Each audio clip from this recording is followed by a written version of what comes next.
Bueno, buenas tardes a todos.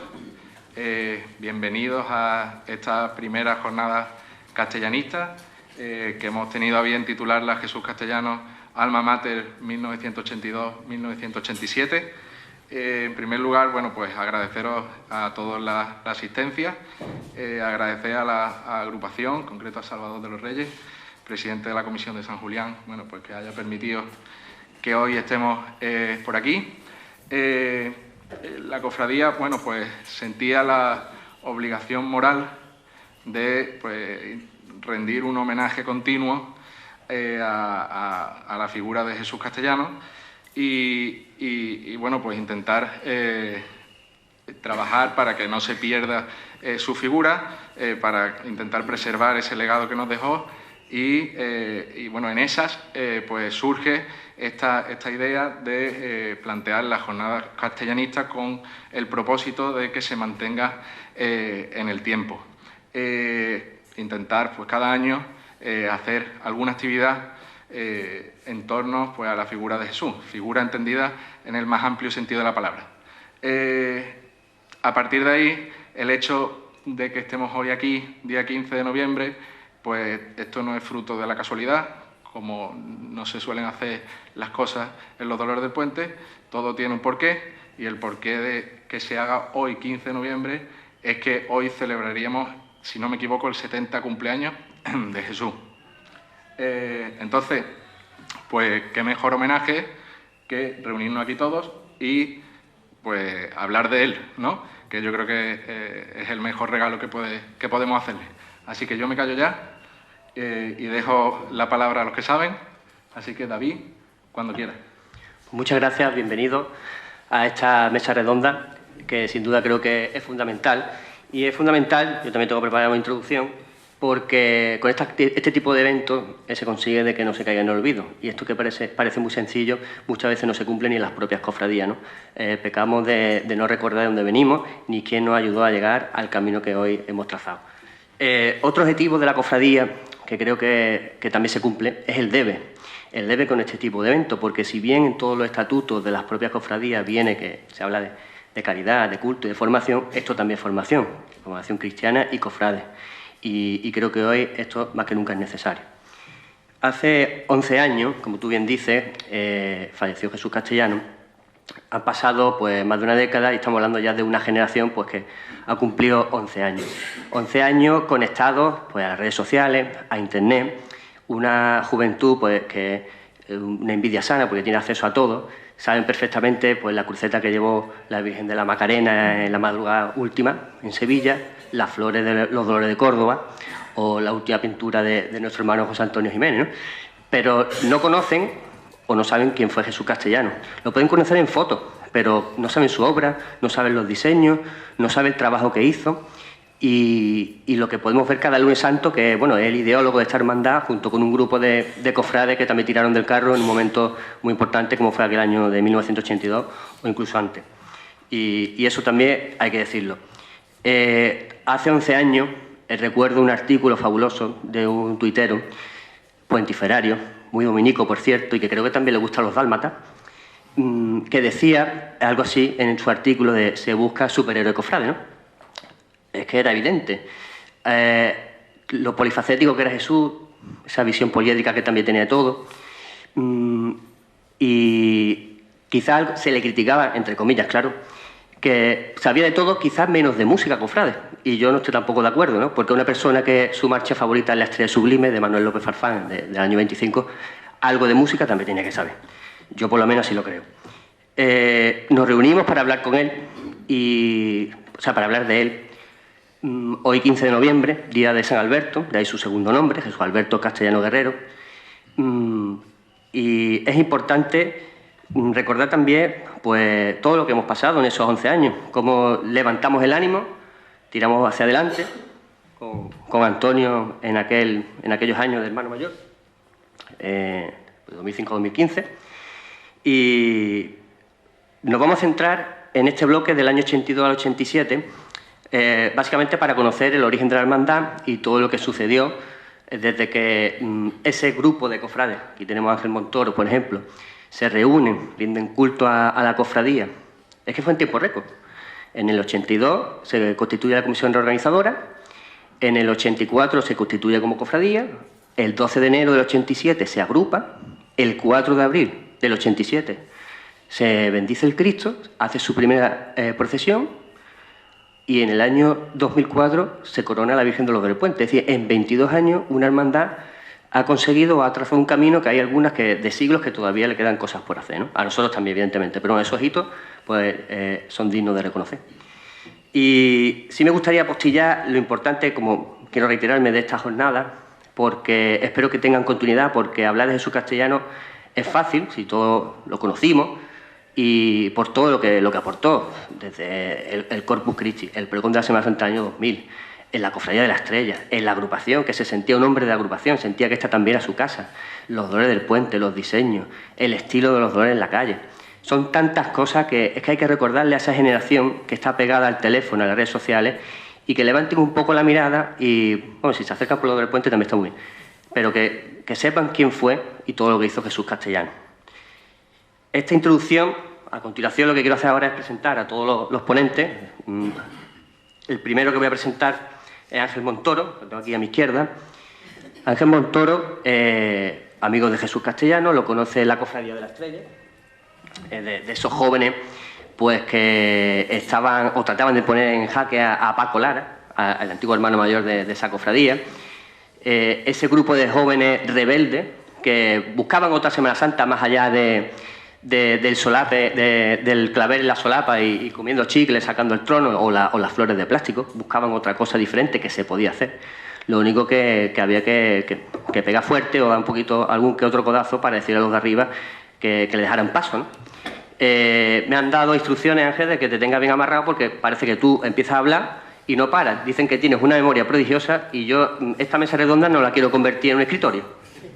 Solo para ti. Quiero decir que yo estoy convencido de que aportará y de que sin duda pasaremos un buen rato. El siguiente quiero presentar a Antonio García de Castro Ramos, a mi derecha. Antonio García de Castro llega a la cofradía en junio del año 82. Ha sido vocal en todas, o prácticamente en todas las juntas de gobierno por las que ha pasado. En el año 94 empezó como mayordomo de cabeza de procesión de los Dolores del Puente. Por lo tanto, el año que viene cumple 30 años y podía sacar un cartel conmemorativo. Yo te animo desde aquí. Eso no se ha hecho, por cierto. Sí es verdad que faltó, creo que han sido 6 años, 5 porque salía con la banda de música La Esperanza y 1 con la banda Las Flores. Yo lo considero un experto musical. Asesoraba mucho a Jesús Castellano sobre el tema de la música. Creo que tiene un tono irónico, sarcástico, parecido al de Jesús. Y también tengo que mencionar a su hijo Carlos García de Castro porque Jesús creo que lo cuidaba mucho, lo mimaba y era como un segundo padre. Por lo menos así lo veo. El siguiente que voy a presentar es José Antonio García Pérez, aquí a mi derecha. Era de esos niños del barrio que se crió en Calle Cerrojo, que vivía prácticamente a 50 metros de Santo Domingo. Envidia. También hay que decir que el barrio pues parecía que habían lanzado un bombardeo en aquella época. Pero bueno, fue cayendo. Eso era algo que también protestaba mucho Jesús Castellano y que también se podía ver perfectamente en los editoriales que se escribían en los primeros boletines, ¿no? García Pérez, como digo, su madre era la peluquera de Calle Cerrojo, fue la primera que peinó a la Virgen de los Dolores y por esa peluquería pasaba mucha gente del barrio, entre ellos pues doña Rafaela, que era la mujer de Paco Lara. Por lo tanto, fue fácil que lo ficharan para la Cofradía de la Estrella, como así fue. Salió de Nazareno en la Estrella.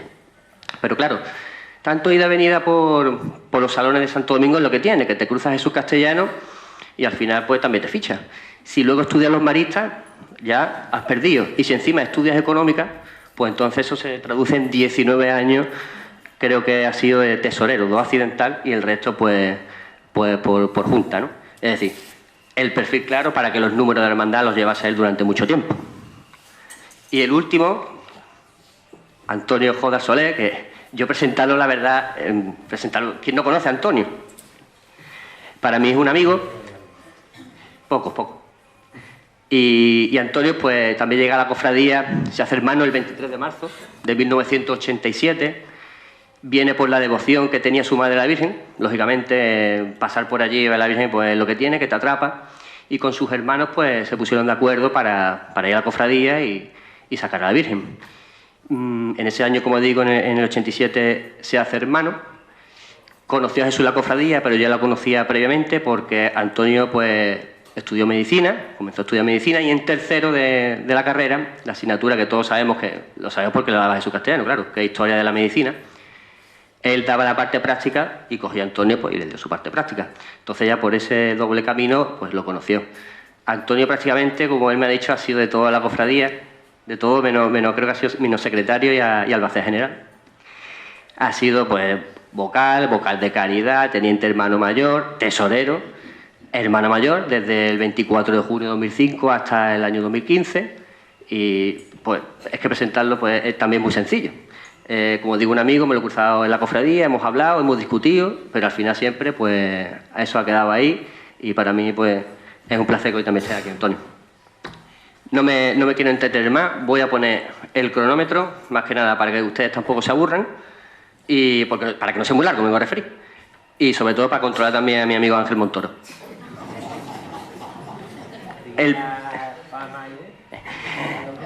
Hoy tienes que torear aquí. El primer bloque lo he titulado, evidentemente, el inicio, es que no hay más que hablar, ¿no? El inicio. Yo creo que el inicio de lo del puente, en el año 79, aquí estamos viendo una foto en la que sale Jesús Castellano y su hermano Victoriano vistiendo la túnica de la Estrella, pues bueno, el padre fue teniente hermano mayor de la Cofradía de la Estrella y también estaba vinculado a la Cofradía del Carmen, entonces, lógicamente, pues su cofradía de cuna. Como digo, el inicio de ese grupo de cofrades que en el año 79, pues viene marcado por dos hitos. El primero es que llega un párroco excepcional, que es don Antonio Ramírez Mesa, muy devoto de la Virgen, porque comentaban que antes de ir a su despacho parroquial, paraba en la Capilla de los Dolores a rezarle todos los días. Entonces, en el año 79 hay un grupo de jóvenes que están por ahí, en los alrededores de Santo Domingo, y pues decir, oye, aquí está esta Virgen, este grupo de muchachos que parece que saben y quieren, pues vamos a facilitarle el contacto. Y así fue, ¿no? En el año 79, pues la Virgen creo que la vistió primeramente Manolo Mendoza y un grupo de cofrades que era una auténtica envidia de buenos, ¿no? Eso por ahí. Y en segundo lugar, unas elecciones, 2 años posteriores, marcadas en la Cofradía de la Estrella en junio del 81, en la que Jesús Castellano pues estaba en una de las candidaturas que perdió. Pues yo creo que esos dos hitos pues conformaron lo que hoy en día son los Dolores del Puente. Entonces, mi primera pregunta, y yo creo que Ángel, si quiere romper el hielo, que lo viviste en primera persona, ¿qué papel jugó Antonio Ramírez Mesa en la organización de la cofradía de los Dolores del Puente y qué relación tenía con Jesús Castellano? Relación que vio en aquella época, que éramos gente formales, sabíamos lo que queríamos, de por sí fue el primero que nos dio un donativo de 10.000 pesetas para cubrir gastos y cosas así, que estaba mucho de agradecer. Y cuando él vio a Jesús, a Carlos Cruz, a Diego, que tenía mucha devoción por la Virgen, por la Madre y cosas así, pues vio que eso iba en serio y en verdad, ¿no? Si queréis, empiezo un poco como empiezo mi amistad con Jesús y cómo se empezó a notar lo manita que era Jesús haciendo cosas, digamos, de diseño, cosas de pintura, que ahí ahora saldrá una fotografía, y hizo 2 mosaicos para la Virgen de la Estrella y de la Iluminación en el año 81 a la bulla, como casi siempre tenía la costumbre Jesús, porque era el sábado antes del Domingo de Ramos y lo estaba terminando, que yo vine con permiso de la mili, y se puso allí, y él es la primera vez que había pintado sobre azulejo y cosas así. De por sí no sabía que había que echarle una laca para que se mantuviera aquello y cosas así, ¿no? Y de ahí empezamos. Fuimos ese año a las votaciones, nos voltearon, bueno, pues a la Virgen de los Dolores, que estábamos allí por Diego, que en verdad fue el primero, porque estaba allí por promesa hacia la Madre, y don Antonio nos veía todas las tardes de estar allí en la reja sentado y cosas así, y de pasar frío y todo, nos cedió un salón arriba, que después nos apropiamos del resto, porque decíamos, es que tenemos que entrar a servicio y no tenemos que saltar, pero al final nos quedamos con ellos. Y era un hombre que la verdad, porque muchos de ustedes no lo habréis conocido, pero antes de este don Antonio, había otro don Antonio que durante muchos años tuvo arrestada la Esperanza con un candado que no podía salir. Para decir misa y demás tenían que entrar por la calle. Y para pasar los titulares hacia la Esperanza lo tenían que sacar a mano y todo. De por sí en una de nuestros centenarios de la Virgen, ello fue la primera vez, que eso no me acuerdo yo si fue en el 82 o en el 83, fue cuando hicieron el primer traslado hacia sus tinglados que ya estaban hechos y cosas así, ¿no? Y don Antonio, pues, vio que éramos personas formales y ya empezamos a salir y de verdad, y el primer año fue decir, pues vamos a sacarla. Pues, pum, se hicieron los capirotes de tela, que se compró la tela, Mena nos emprestó la túnica de los eso fue ya portadores. en el año 82, fue la primera salida. Sí, por el barrio. El primero que salimos, poca gente, porque no teníamos nada. Una cruz que todavía se mantendrá allí, muy chiquitita, que era la cruz guía. Y de ahí después fue cuando se reunieron personas, entre ellos los hermanos Alvarado, 7 personas, en la casa de Antonio Alvarado. Hermano Alvarado, José y Enrique, ¿no? No, Antonio y Enrique. Antonio Enrique. Y dijeron, vamos para adelante, que lo dijo Jesús, que en aquel entonces estaba en la mili, que conste que él hizo la mili después que yo, vamos para adelante o dejamos estos quietos. En broma no, se dijo, vamos para adelante. Hombre, tuvimos muy buenas manos porque Enrique Alvarado, gracias a él, la cofradía sacó mucho dinero con la subasta de cuadros, los festivales flamencos. Don Antonio nos dejó permiso. Que la primera vez que yo estaba delante, que se subió la Virgen de los Dolores a los locales de la Esperanza, que estábamos Lola Carrera, Manolo Mendoza, Jesús Castellano, me parece, estaba Paco Mendoza también y estaba yo. Aquello daba vergüenza, cagada de rata cuando se estaba desvistiendo a la Virgen y demás. Las beatas nos tenían enfilados porque le estábamos quitando terreno y cosas así, ¿no? Y nosotros estando en la Estrella habíamos ayudado siempre, como le decíamos cariñosamente a las beatas, a poner a la Virgen en el altar para sus escenarios y todo, y cosas así, ¿no? Y de ahí ya se empezó y tuvimos. José Antonio García Pérez, quería preguntarle también, tú saliste en la Estrella en aquellos años, ¿cómo influenció también pues, esa derrota, entre comillas, ¿no? de esa candidatura y cómo favoreció a la propia cofradía de los Dolores del Puente? Bueno, quiero hacer un inciso antes, darle las gracias aquí al moderador por la introducción, darle las gracias también a Francisco, al hermano mayor, por este montaje o este día que ha tenido a bien de hacer un pequeño homenaje a Jesús y darle las gracias a la Junta de Gobierno también por contar conmigo, que yo creo que casi viendo la asistencia que hay aquí, cualquiera se podría sentar aquí porque todos son muy conocidos de Jesús. Veo gente que han estado muy cercanas a él, familiares, amigos, de los Dolores del Puente, de otras cofradías o de cualquier ámbito. Yo creo que mucha gente, el 90% de aquí, lo conocen a la perfección. Y yo creo que también su faceta cofrade como su faceta más humana, ¿no? Pero vamos, dicho lo cual, te contesto, David. A mí, bueno, en sí esa derrota electoral que tuvieron un grupo de hermanos allí en la Cofradía de la Estrella, que no solo era gente de la Estrella, también venían gente de otras cofradías, de la Esperanza y tal. A mí me pilla que yo era muy joven, en aquellos años yo tenía 15 años, en el año 82, y yo, en primera persona, que vivía en Calle Cerrojo, con otros amigos que vivían en Calle Cerrojo, de los cuales veo a algunos por aquí.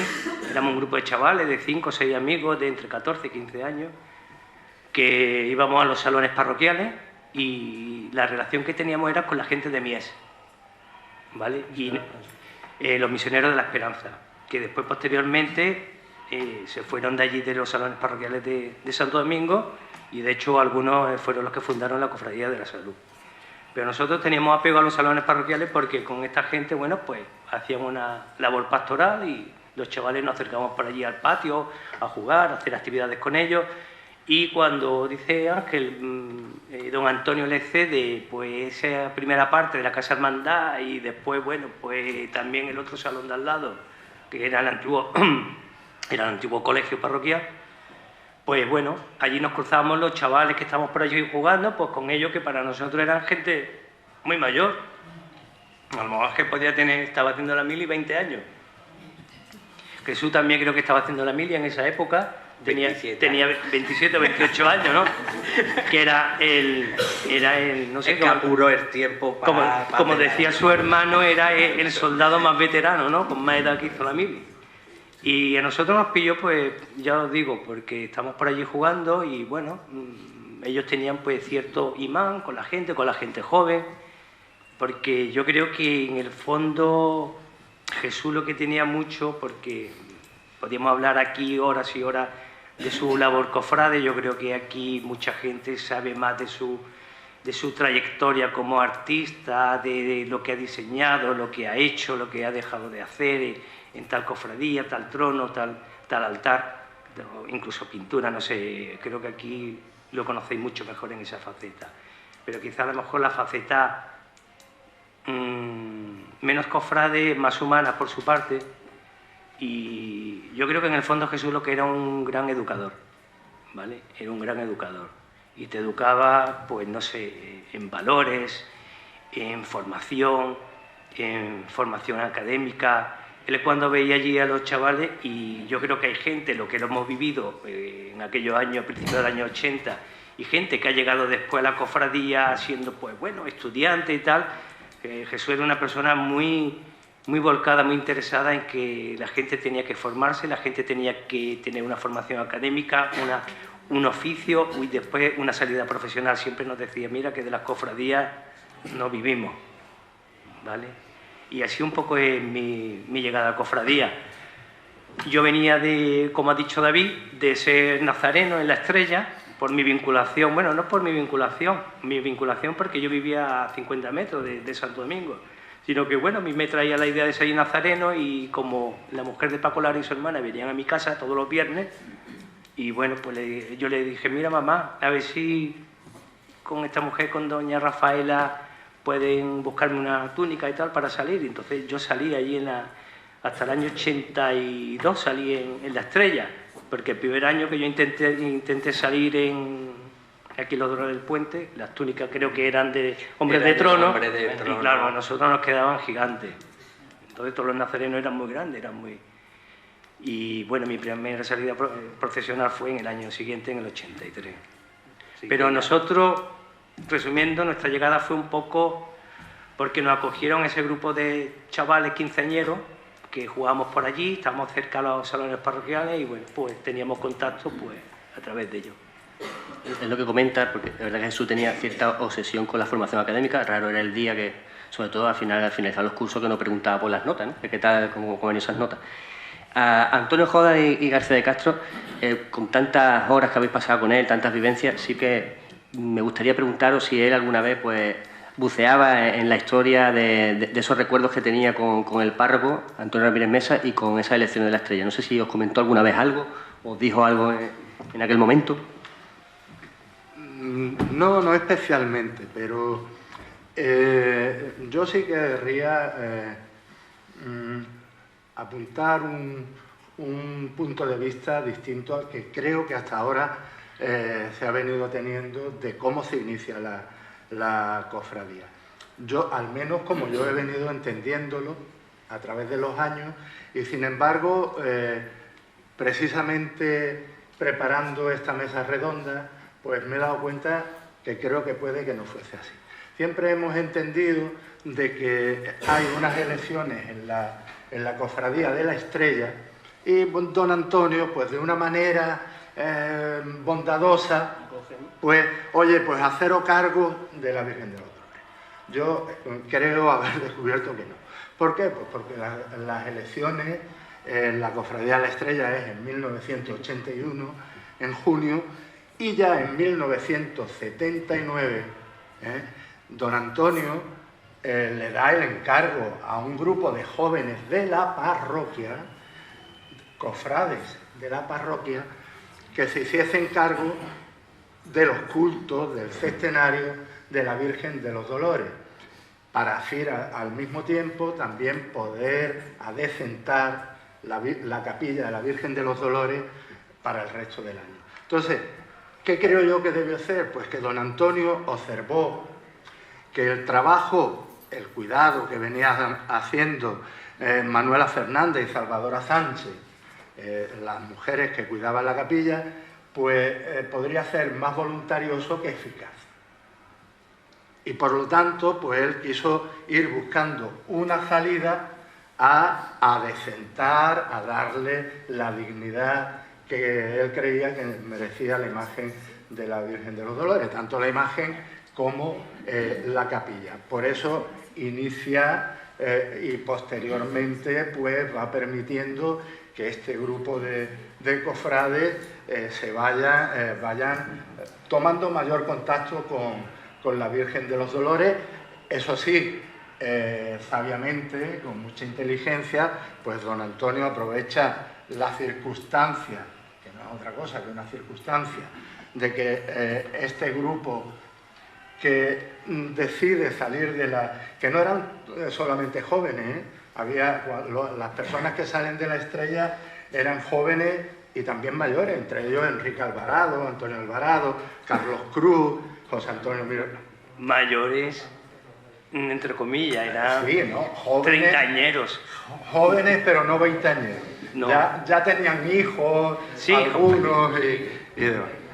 Entonces, bueno, pues don Antonio aprovecha ese momento pues para proyectar con más seriedad el que se hagan cargo no solo los de la Cofradía de la Estrella, sino también algunos cofrades de la Archicofradía de Esperanza y jóvenes del barrio, como era el caso de José Antonio, que él sale en la Estrella, pero no era miembro de la Cofradía. En eso no estoy yo de acuerdo contigo, porque no puede.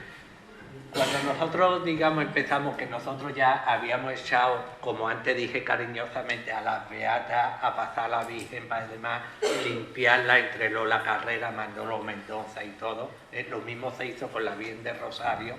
Don Antonio nos vio que nosotros estábamos siempre allí sentados en los polletes que quedaba todavía delante de la Casa Hermandad y se paraba todas las tardes a hablar con nosotros.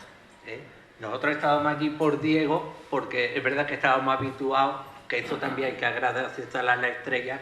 La Estrella era una de las pocas cofradías que podía ir uno, menos los domingos, cualquier día del año y siempre estaba abierto, que esto después lo oímos nosotros, pero nosotros incluso metiendo el domingo, porque siempre teníamos cosas que hacer, o bien en la Capilla del Cristo cuando se estuvo restaurando, o en hacer cosas como hicimos, como el altar primero que se hizo para la Virgen de los Dolores y cosas así, que ahora iba a comentarlo, cosas así. Don Antonio vio que esas personas, porque don Antonio entonces no estaba muy convencido con las cofradías ni nada, porque veía lo que había en las cofradías.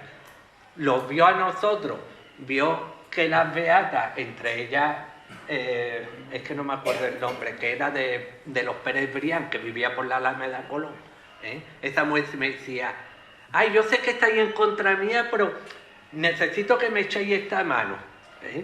Y cuando una vez le montamos a la Virgen de los Dolores un 12 por detrás, poniéndole una escalera en un cacho de palo y una tela roja, decía: hay que ver con lo que hacen, con lo que tenemos aquí. Y decimos: pues si nosotros nos hiciéramos cargo, pero en fin. Y de ahí, como Salvadora ya también era mayor y cosas así, que se le hizo su homenaje, lo mismo que a la otra mujer y todo, pues él vio. Después nosotros, que éramos todos de la humillación, pensamos, después empezó a pegar José Antonio Cota, Juanma, Salvador Toro, que está por aquí, sí, Nebro, que fue hermano mayor, el segundo hermano mayor de la cofradía, porque Diego no quiso ser el hermano mayor. Entonces se dio de salir para adelante. ¿Qué Diego? Diego Soler. Diego Soler. Es que era el único que se llamaba Diego. Que él estaba por la promesa de la madre y cosas así, de por si puso la reja y todo, ¿no? Y cosas así. Después él vio que teníamos otra forma de pensar muy diferente, que es la idea que nosotros queríamos con la Estrella. La Estrella durante muchos años se mantenía nada más con lo que tenía y de ahí nos quería pasar. Y nosotros queríamos tirar para adelante. Ustedes calculan lo que hoy en día tiene la Virgen de los Dolores, si nosotros llegamos a tenerlo lo que fuéramos hecho en la Virgen de la Estrella. De por sí se consiguieron cosas y demás. Una de las cosas que yo voy a referir, estando Jesús haciendo la mili, que en Málaga fue muy envidiado, el primer cartel que se hizo para anunciar los cultos de la Virgen de los Dolores se hizo en el botiquín del ejército. Y eso era por diseño de Jesús, y lo hizo allí. Y nos quitaban los carteles de la iglesia, teníamos que ir y cogerlo con grapa y decimos, por lo menos que se lo lleven rotos y que vengan a pedirnos a nosotros. Porque es que nos lo quitaban, no daba tiempo, que una vez en San Felipe había una misa de Servita y les pegué un susto con la grapadora, se creían que eran tiros y demás. Después, cuando se montan los primeros cursos, porque siempre se montaba, que Trini lo tiene que saber, arrar el suelo o cosas así, nosotros íbamos todas las noches que empezamos a hacerlo, a tomarnos nuestras cervecitas, porque no vayáis a creer que todo era color rosa. Allí nos matábamos muy vivos. Pero después, además lo puede decir José Antonio, pero después nos íbamos a tomar la cerveza y se olvidaba todo y llegaba a un entendimiento, porque Jesús es verdad que decía, hay que hacer esto. Y con lo que había en la cofradía hacíamos lo que se podía. Y me acuerdo que pasábamos por la plaza de Felizae y habían quitado el cartel de Felizae que había con una flecha, y decíamos, un día de esto, tú verás lo que va a pasar, pero siempre había un guarda de seguridad allí. Hasta una noche que estaba lloviendo, tú venías también, íbamos 7, 8, y el guarda de seguridad decimos, ay, estáis metido en el portal. Llegamos, nos pusimos 3 en un lado, porque las barras tenían cerca de 6 metros. Mira, y cogimos todas las barras y el guarda de seguridad no nos dio nada. Al día siguiente le pegamos un susto a uno, diciendo, te están buscando, que te han quedado con tu cara. A Juan y del fútbol le decía, a mí no meterme en estos follones. Mira, hicimos nuestro primer altar en grande, con un dorcel súper grande. Aquello no veas cómo temblaba. Pero después, en menos de 3 años, teníamos un frente de procesión, teníamos nuestros bastones, teníamos nuestros faroles, que cuando se compraron los 2 primeros faroles, donados por criados de Marbella, Jesús llegó, que eso es otra cosa buena que tenía Jesús, que ahora lo comentaré, dice, no te vayas bajo, que estos son faroles de verdad. No, me parece que cobraron a 35.000 pesetas cada farol, 70.000 pesetas los 2. Que después criado dice, ¿por qué no habéis comprado los 4, encargado los 4? Hombre, nosotros tampoco nos queríamos abusar. Y cuando vio el diseño, dice, esto no es lo que yo he presupuestado. Yo aquí te lo he dicho, te lo he advertido, cosas así. Lo bueno que había, que toda la semana viajábamos a Sevilla. Ahí no se hacía nada sin nosotros verlo, De por sí, ahora también lo comentaré, una pequeña anécdota con la cruz guía, y se encargó los segundos faroles y ya nos pedían el precio de los 2. Entonces es que con el primero me pillé las manos tal y cual, y cobraron por los otros a 70 y tantas mil pesetas cada uno.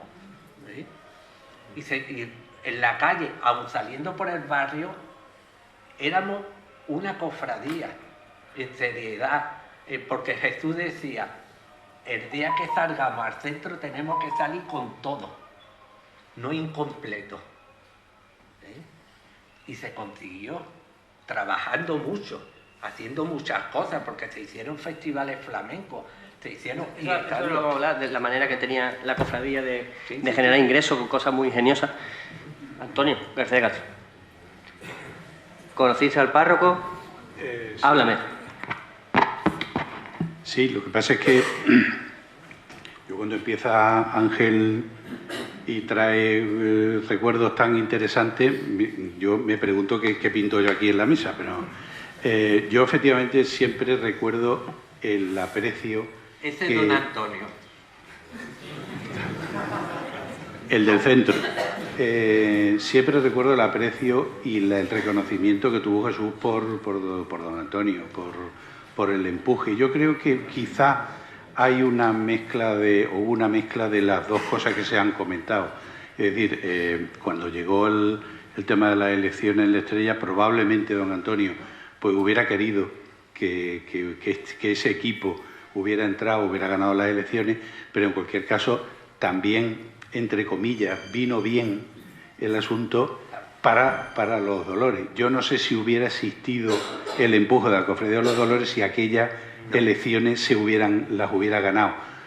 Tengo mis dudas, porque claro, no se puede estar en dos sitios a la vez y no estar loco, efectivamente. Entonces, don Antonio sí fue muy importante, y yo recuerdo siempre la anécdota que Antonio contaba de la placa que se le dio en una Cruz de Mayo, en la primera Cruz de Mayo que hubo después de, que sería en el 83, que esa Cruz de Mayo, si recuerdo haberla visto, lo que no sabía, y él lo contaba mucho, es que él se buscó un marco que era de no sé qué, de perfume y tal y cual, él siempre con esa característica suya de utilizar, bueno, eso que se dice ahora tanto de hacer de la necesidad virtud, ¿no? Pues él continuamente, y entonces puso una foto, le puso una plaquita, los Dolores de Puente, a nuestro párroco, y por lo visto, pues en ese momento en que se lo dieron, don Antonio se emocionó que casi se echó a llorar, no sé si tú estabas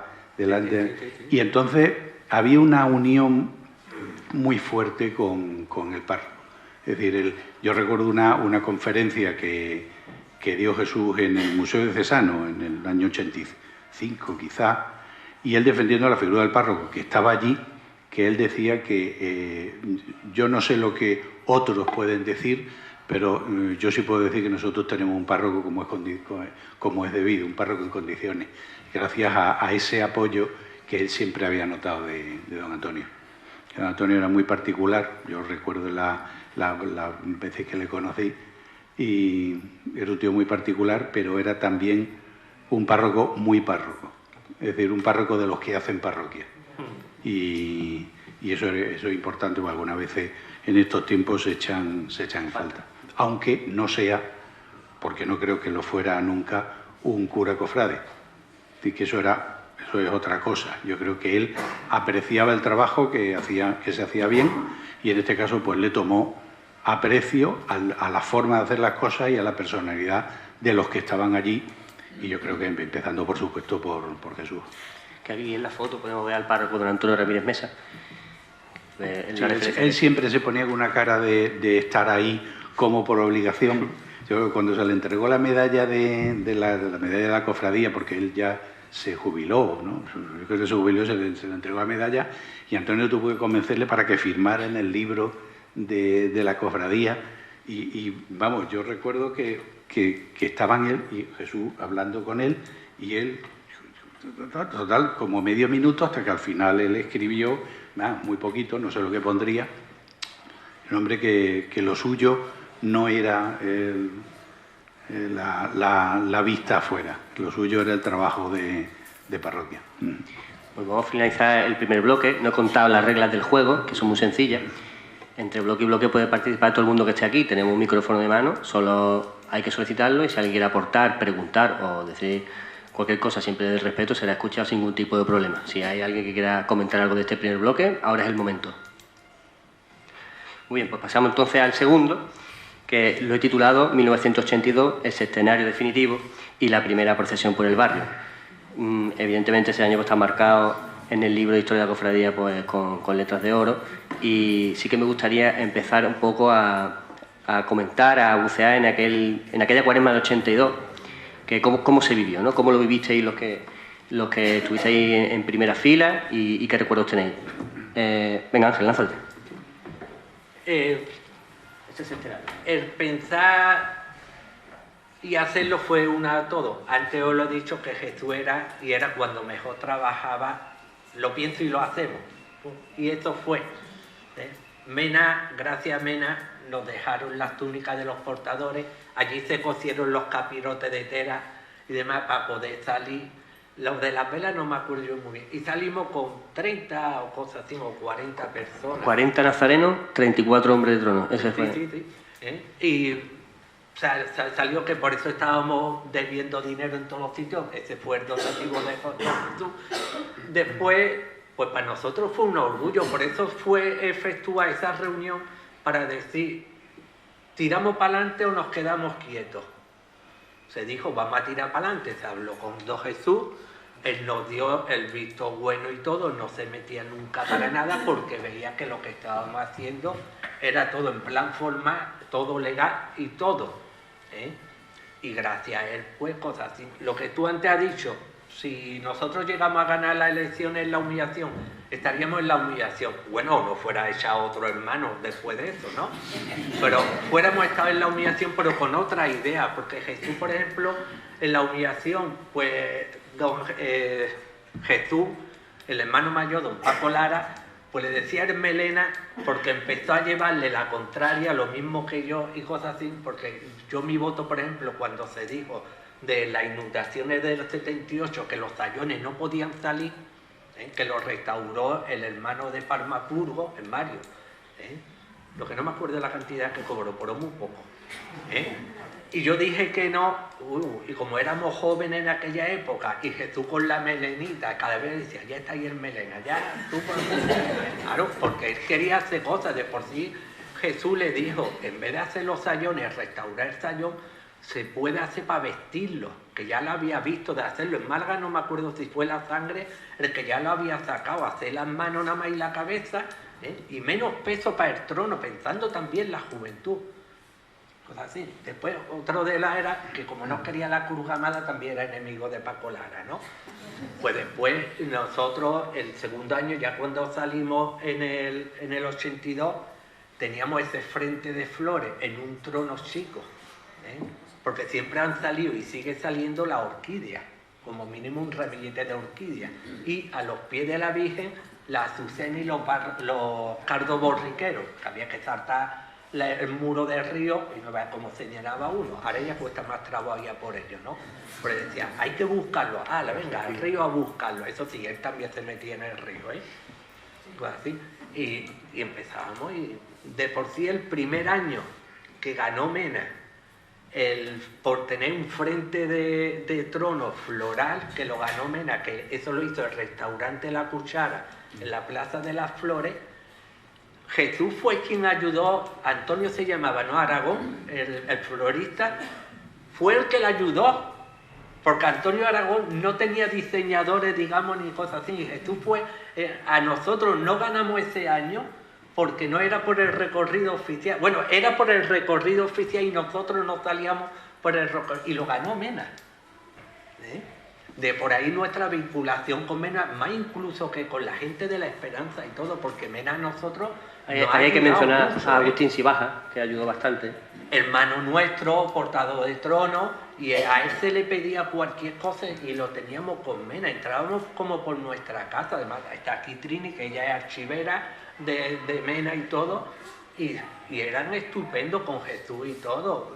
De por sí mucha gente, a lo que comentó el otro día, el primer año que Jesús salió retransmitiendo por la radio la Semana Santa, que lo invitó Paco García, no vea, hablándolo en Prambuca, como Rao de la Esperanza y de Mena, por lo que había delante entre la Virgen y el tren de vela, tal y cual. Y mucha gente en la cofradía se creía que Mena no iba a retirar el habla y todo, y no vea, al día siguiente como lo felicitaron, y decía, eres el único que te atrevió a decir la verdad, tal y cual. Que de ahí empezó a coger fama la radio con la Semana Santa, ya empezaron a salir más gente como Juan Rosén, Manolo Mendoza y más cadenas de esto, a meter gente experta en Semana Santa, porque algunas veces sacaban algunos que dejaban mucho que desear, Y después Jesús en Málaga ha hecho muchas cosas, como el trono de la Virgen de la del resucitado. Sí, pero eso ya es posterior, otros años. Pero digo en diseño. Sí, ¿no? Nos centramos. Pero en aquella época, por ejemplo, diseñó el trono de la Trini, el manto, que se desmontó allí en la cofradía, ¿te acuerdas? Hubo que recortar todo el oro y después replantearlo sobre el papel y cosas así, para buscar números pares, para después sacar cosas así. Pues esto se hizo allí en los salones y todo. A mí de la procesión del 82 me llama la atención que en aquel entonces, donde imperaba los trajes de chaqueta para sacar el trono, apostaba por las túnicas, donde ya prácticamente ninguna cofradía percherera pasaba por las calles, se lanzó por esas calles del Percher necesitadas, ¿no? Y por las flores que comentan, ¿no? Apostó por algo exótico en su momento, cuando era lo que había era todo convencional. Entonces era un poco, yo creo que estaba rompiendo moldes y aparte también contestando un poco a la Málaga cofrade entonces, que podemos decir un poquito, sin comillas, ¿no? Arcaica, un poquito anquilosada, de otro aire, ¿no? Otra cosa diferente que también era aceptada en Málaga. El resto de la mesa, ¿qué recuerdos tenéis de esa procesión, los que participasteis? Antonio, yo creo que tú todavía ahí te uniste en junio 82, pero creo que la viste en primera persona, ¿no? Sí, yo estoy por recordar. Lo que pasa es que esta tarde he visto que los recuerdos algunas veces flaquean, engañan. Pero yo estoy casi seguro que yo me enteré de que salía esa procesión pues sobre las 4 o las 4 y media, cuando mi amigo Juan Manuel Nebro me llamó y me dijo, oye, que va a salir la procesión tal. Y alguna vez habíamos hablado, porque claro, como cualquier persona que vive en Málaga, el recuerdo de haber visto la Avenida de los Dolores en la capilla con aquel cierre que tenía como de una tienda por delante, un comercio así, pues me llamó la atención. Y entonces de aquella tarde recuerdo que cuando llegamos, o por lo menos cuando llegué yo, estaba saliendo la banda de la OGE, que fue no sé qué OGE, porque entonces había varias, pero salió en la cabeza. Yo llegué por el puente de los alemanes, nos fuimos hacia el pasaje de la Esperanza, vi a Antonio Gala aquella tarde viendo la procesión, que estaba al lado... Con Lola Carrera. Estaba al lado de Lola Carrera, y tenía una cara, claro, bueno, es la cara que se nos quedó esa tarde a todos los que estuvimos, porque fue un descubrimiento para empezar del barrio, porque muchos, para qué nos vamos a engañar, por aquel entonces pues era una zona de la ciudad por donde no se pasaba, en fin, donde uno tendía a pensar que si podía irse por calle Mármol o por la prolongación o tal, pues mejor lo hacía. Y entonces el descubrir, para empezar, que había tantas calles por allí, para mí personalmente fue una sorpresa, particularmente la del pasaje marroquino. El descubrimiento del pasaje marroquino para mí fue un descubrimiento, no tenía ni idea de que había una calle tan estrecha por la que podía pasar. Y luego estas imágenes, lo más normal es que las fotos que se ven de la primera procesión, lo más normal es que sean de Juan Manuel. Pero la que no sea de Juan Manuel será mía, seguro. Y porque el recuerdo de todas las colchas puestas en los balcones, para empezar de la gente en los balcones, la gente asomada a las terracitas, incluso en alguna calle en la que no había demasiada iluminación, que eran casi todas, pero una en la que estaba especialmente oscura, la familia sacaba el fleso como yo había dicho, niño, trae el fleso y lo ponían en el balcón para que hubiera un poco más de luz. Entonces, aquello fue un flechazo para un montón de gente, y eso lamento no haber tenido idea de antes de esa realidad que empezaba, y la verdad es que es un recuerdo inolvidable. Yo entonces había visto a Jesús una vez, que precisamente el sábado, ahora que has dicho que era el sábado de Pasión, sí. Pues ya haciendo los famosos dibujos del Cristo de la Humillación, que eso es otra cosa de decir, hay que hacer algo porque esto no se puede quedar así, y hay que hacerlo bien, pero con lo que se tenga a mano. Y entonces, con una ristra de azulejos de cuarto de baño, porque eran azulejos de cuarto de baño blancos, y entonces él pintando, es que no se me olvida, pintando que yo creía que era en sanguina, en color sanguíneo, y resulta que era en azul. O sea que, vamos, va bien la cosa. Y entonces él pintando al mismo tiempo que hablaba con la mayor de los entusiasmos, era capaz de mezclar la voz, no, es que no sé qué, mientras con el lápiz o con el pincel perfilaba. Digo, bueno, no solo es que yo la admire siempre, pero yo admiro siempre a la gente que hace cosas para los que yo no tengo ninguna dote, como el diseño, es la cuestión estética. Es que además no se separaba, era capaz de hacer dos cosas al mismo tiempo, cosa que a mí también me produce un mérito, me parece un meritazo, y ese desde el principio se sabía que, aparte de cuál fuera la composición de la Junta o quienes estuvieran ahí, desde el principio se sabía, este es el que guía la cuestión, este hombre el que sabe hacia dónde se va y cómo hay que ir y cuál es el camino. Ese es mi recuerdo de aquella tarde y de la siguiente. Sí, hay que recordar que la cofradía no tenía nada, salió con una túnica bordada de la Congregación de Mena, que lo cedió a Agustín Sibaja. Las túnicas eran del hombre del trono de Mena con el compromiso de volverse limpia. Lo único que sí hubo que confeccionar fueron los capirotes, el trono prestado de Lágrimas y Favores, con las ráfagas, la cofradía de los gitanos, con la Virgen de la O también aportó cosas. Era un compendio y al final así se hizo una procesión por un barrio, como decía en su pregón, arruinado en su ruina, y un día pues se produjo el flechazo, yo creo que de mucha gente, ¿no? Que no conocía ni siquiera pues el entorno, no lo conocían porque a veces incluso daba miedo pasar seguramente. Bueno, yo os cuento dos cosas, dos anécdotas. Bueno, la parte personal era mi frustración de no haber podido salir de nazareno en el año 82, como dijimos eran 40 nazarenos, unas túnicas gigantes y bueno, los chavales que estamos por allí de 14, 15 años pues nos quedamos con las ganas. Pero después sí que lo viví. Y lo que pasa es que, bueno, como dice Antonio, era nosotros que éramos mucho más pequeños, nadie podía imaginar a dónde podía llegar aquello. Aquello es que era, como decía, todo prestado. Todo, menos los hombres dentro de los nazarenos, todo fue prestado. En fin, y yo no sé también como decía Antonio, era el ideólogo el que decía vamos por aquí y se hacía y todo el mundo decía pues vamos, pero no sé, hoy lo piensa y dice qué valor, ¿no? Sin nada, nada más que con muchas ganas y mucha ilusión por sacar una procesión y por sacar a la Virgen de los Dolores por el barrio.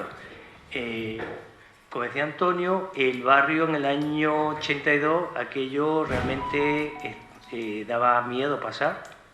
Aquello estaba muy degradado por la droga y además en los años de la droga más dura, tuve a la gente por allí, bueno, hasta fallecer.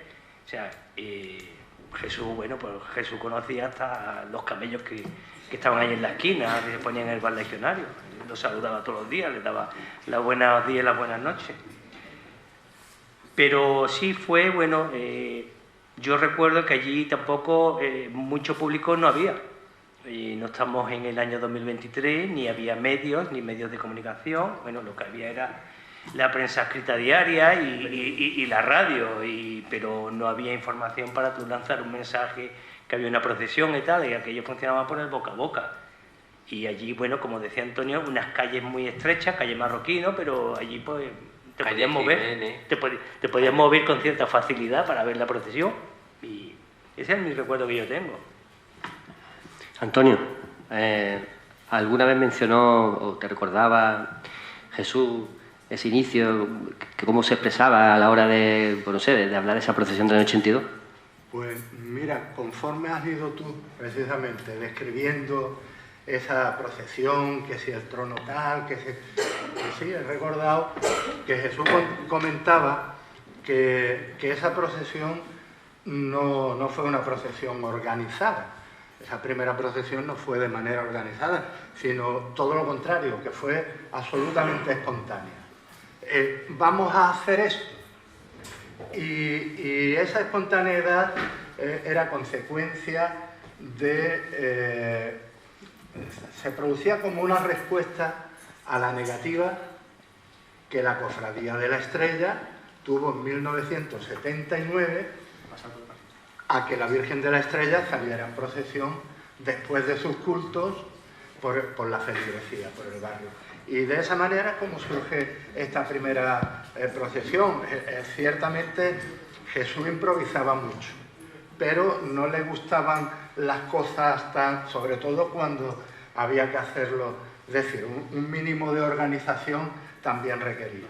Y esta procesión pues fue de hoy para mañana, entonces, pero fue consecuencia de eso, ¿no? de la negativa de la Junta de Gobierno de la Cofradía de la Estrella a que su imagen titular saliera por el barrio. Bueno, pues nosotros vamos a sacar a la Virgen de los Dolores para que se vea que no hay tanto peligro en el barrio, que se puede y eso que comentas también, lo recuerdo haberlo leído, de que decía Jesús que el itinerario es que variaba prácticamente, si no todos los días, cada hora, porque venía alguna persona del barrio y pedía que la Virgen pasara por la puerta de su casa porque tenía algún familiar enfermo, entonces quería que la Virgen pasara por ahí. Tenemos una pregunta que Rafael Retán, hermano mayor de la Estrella. Más que una pregunta, yo quería un poco suscribir y apoyar algunos de los argumentos que se están dando. Antonio le acaba de comentar.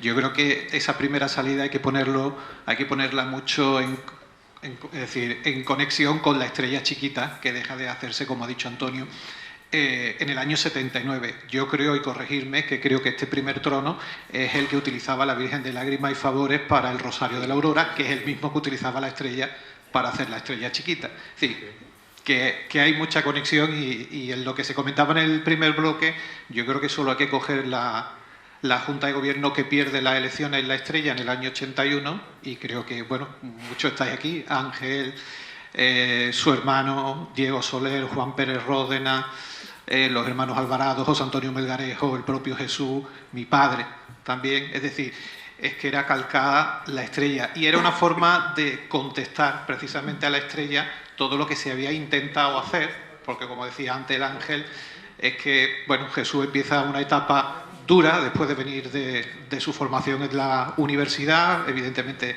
con una preparación pues académica, cofrade, que superaba con creces a todos, y artística y en todos los sentidos, que ya lo sabemos, y evidentemente pues la Estrella estaba anquilosada en unos presupuestos pues ya un poco superados o que se intentaba superar, ¿no? Y bueno, en las actas de la Estrella quedan todas esas contestaciones con la medalla de la Cruz Gamada, de vestir a la Virgen, bueno, os puedo contar una anécdota que consta en el acta de la cofradía de una pregunta de Jesús de quién ha vestido a la Virgen de fascista, porque yo cuando me fui no estaba vestida de fascista.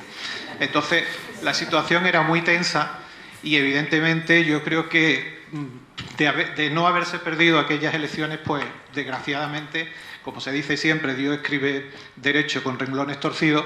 Bueno, la Estrella no sufrió aquella evolución que necesitaba, pero sí que la Málaga Cofrade pues ganó una cofradía como la que tenemos y disfrutamos hoy en día, ¿no? Que creo que nos sentimos muy orgullosos todos de nuestra cofradía de los Dolores del Puente, y es gracias, pues, evidentemente, a esa visión y a esa capacidad creativa que tenía Jesús, ¿no? Quería un poco solamente comentar un poco eso al hilo. La Estrella dejó de salir por el barrio porque el Cristo salía el martes santo, y como el trono de la Estrella no cabía por alguna poca calle, entonces salía en el trono chico antes de Semana Santa, y el hermano mayor pues se le metió en el coco de que entrara la Virgen también hacia el llano, aunque variaran el recorrido, que allí le cantaban saetas, cosas así. Por eso se perdió de la Virgen de la Estrella, que perdió mucho por no pasar por el barrio, porque el Cristo no entraba por las bocacalles. Por eso dejó de salir la Virgen de la Estrella por las bocacalles. Seguía entrando al llano hasta que se perdió y cosas así, ¿no? Una cosa que yo quería comentar, no hacía Jesús. Yo me acuerdo que una vez, cuando estaba la capilla antigua de la Virgen, estábamos Jesús y yo era el que le alargaba los alfileres.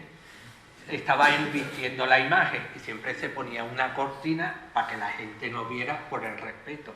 Y empezamos a escuchar una voz que venían delante, que era porque nos entonábamos después, porque hablamos con la mujer y todo, y la mujer empezó y decíamos, esta mujer no se da cuenta que aquí estamos dos personas, pues mira, cuando empieza a contar el problema que tenía con el hijo, que casi lo estaba haciendo de llorar, digo, mira, yo a esta mujer la voy a cortar, hago así, digo, señora, que aquí vemos gente que la estamos escuchando. Dice, no, a mí me da lo mismo porque yo estoy hablando con la Virgen.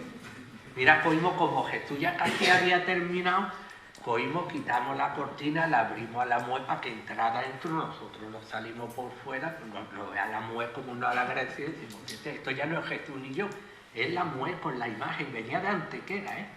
Y nos daba vergüenza estar allí escuchando a la mujer, no dice que nos estamos enterando de todo, tan cotidianos nos vamos. Pues eso es lo que pasaba, que mucha gente eso no lo ha visto, José Antonio sí. Por ejemplo, los travestis cuando se paraban en el legionario a hincharse de canuto y de pelotazo, para ir a trabajar a hoyos parteros, salían corriendo, pero se paraban, echaban su dinerito, se presignaban y se iban para su trabajo, y por la mañana otra vez lo mismo, que la Virgen tenía una devoción súper grande y demás. Bueno, si alguien más quiere comentar o hacer alguna pregunta o apostar algo más, pasamos al tercer bloque, que es la reorganización. Eso ocurre el 24 de abril del 82, como pone en la acta, a las 5:15 de la tarde, se reúnen. Ahí no estaba Jesús porque estaba haciendo el servicio militar, él iba de secretario y durante 3 meses fue secretario occidental Juan Manuel Negro. ¿Qué podéis comentar de ese momento? ¿Cómo fue ya? Esto es como, ya no lo podemos creer, ¿no? Vamos camino de ser una cofradía, que es lo que hemos dicho antes, en el 79 los primeros cultos, en el 82 primera salida. Algo de creencia ya había en este proyecto, ¿no? José Antonio, ¿quieres empezar tú esa pregunta del bloque? Sí, bueno, cuando empieza y se reorganiza la cofradía, yo no me hice hermano, aunque yo estaba por allí ya en esos tiempos. De hecho, del grupo de amigos que íbamos por allí, de la pandilla, algunos son hermanos desde esa fecha, desde el 24 de abril del 82, pero yo era un poquito más, no sé, especial, que quería buscarle a lo mejor una fecha, sí, bueno, si lo quiere llamar romántico. Entonces yo me hice hermano, en vez de en abril, me hice en septiembre, coincidiendo con el Día de la Virgen. Y entonces, bueno, pues estábamos por allí en el patio y me subieron, bueno, los amigos, venga, estaba allí Juan Manuel Negro, estaba Jesús, venga, hazte la hojilla de hermano y tal. Y aparte era muy gracioso porque la hojilla de hermano, bueno, todo manuscrito, por supuesto. Y después tenías que estar presentado por alguien. No sé si eso constaba en los estatutos o algo, que tenías que ser introducido por alguien. Bueno, pues lo típico, pues ellos fueron Juan Manuel Negro, Jesús Castellano, los que me presentaron a ser hermano. Y ese es mi recuerdo que yo tengo ya en la reorganización de la cofradía. Evidentemente yo con mi edad no formaba parte de la Junta de Gobierno, pero sí cuando ya cumplimos los 16 años, bueno, si nos decían, bueno, la Junta de Gobierno, que nosotros sí podíamos acudir como oyentes, incluso en el ruego y pregunta participar. Evidentemente no hacíamos ni ruego ni pregunta, éramos chiquillos de 16, 17 años y bueno, nosotros veíamos allí la Junta de Gobierno, gente mayor o incluso a Jesús Castellano con esa fuerza, me refiero, de idea cofrade y de tal, que hubiera nosotros, lo que estamos era aprendiendo, éramos aprendiendo. Y es un poco el recuerdo que yo tengo. Ángel. Recuerdo, en el año 83 sobre todo yo salí de mayordomo, Jesús salió... 82, luego 82 de 82. La comisión organizadora. No. En aquel tiempo estaba el Juani y los demás echábamos mano y cosas así. Lo teníamos que hacer todo. Fue cuando se hizo el primer nacimiento para Marbella, cosas así. De ahí salió muy buen dinero para empezar a nuestro futuro de enseres, las túnicas, ven que eso también. Me acuerdo del primer nacimiento que se hizo, señores, que eran 28 metros, y se hizo por C novato de caja de cartón y todo. Y se hizo aquí en Málaga. Y nos íbamos todos los fines de semana a Marbella. Al segundo año se dijo, idea de Jesús, se pone, lo vamos a hacer como un rompecabezas. Y pusimos plancha de corcho blanco, que ya nos enseñamos a hacer las casas con corcho blanco porque nos faltó una casa y llegó el criado a traernos sándwich, bebida y demás allí al lado del ayuntamiento de Marbella. Y le dice, ¿necesitáis algo? Pues necesitaríamos casa. Y se presentó con trozos de corcho blanco. Y digo, bueno, pues vamos a probar con esto. Digo, ya sabemos cómo hacemos las casas. Quedaban mejor y todo, porque las casas no vean cómo se inflaban y todo. Y lo hacíamos como un puzzle. Nosotros hemos llegado a hacer el nacimiento de Marbella aquí en un mes, pintándolo con escayola y todo, y montarlo en un fin de semana.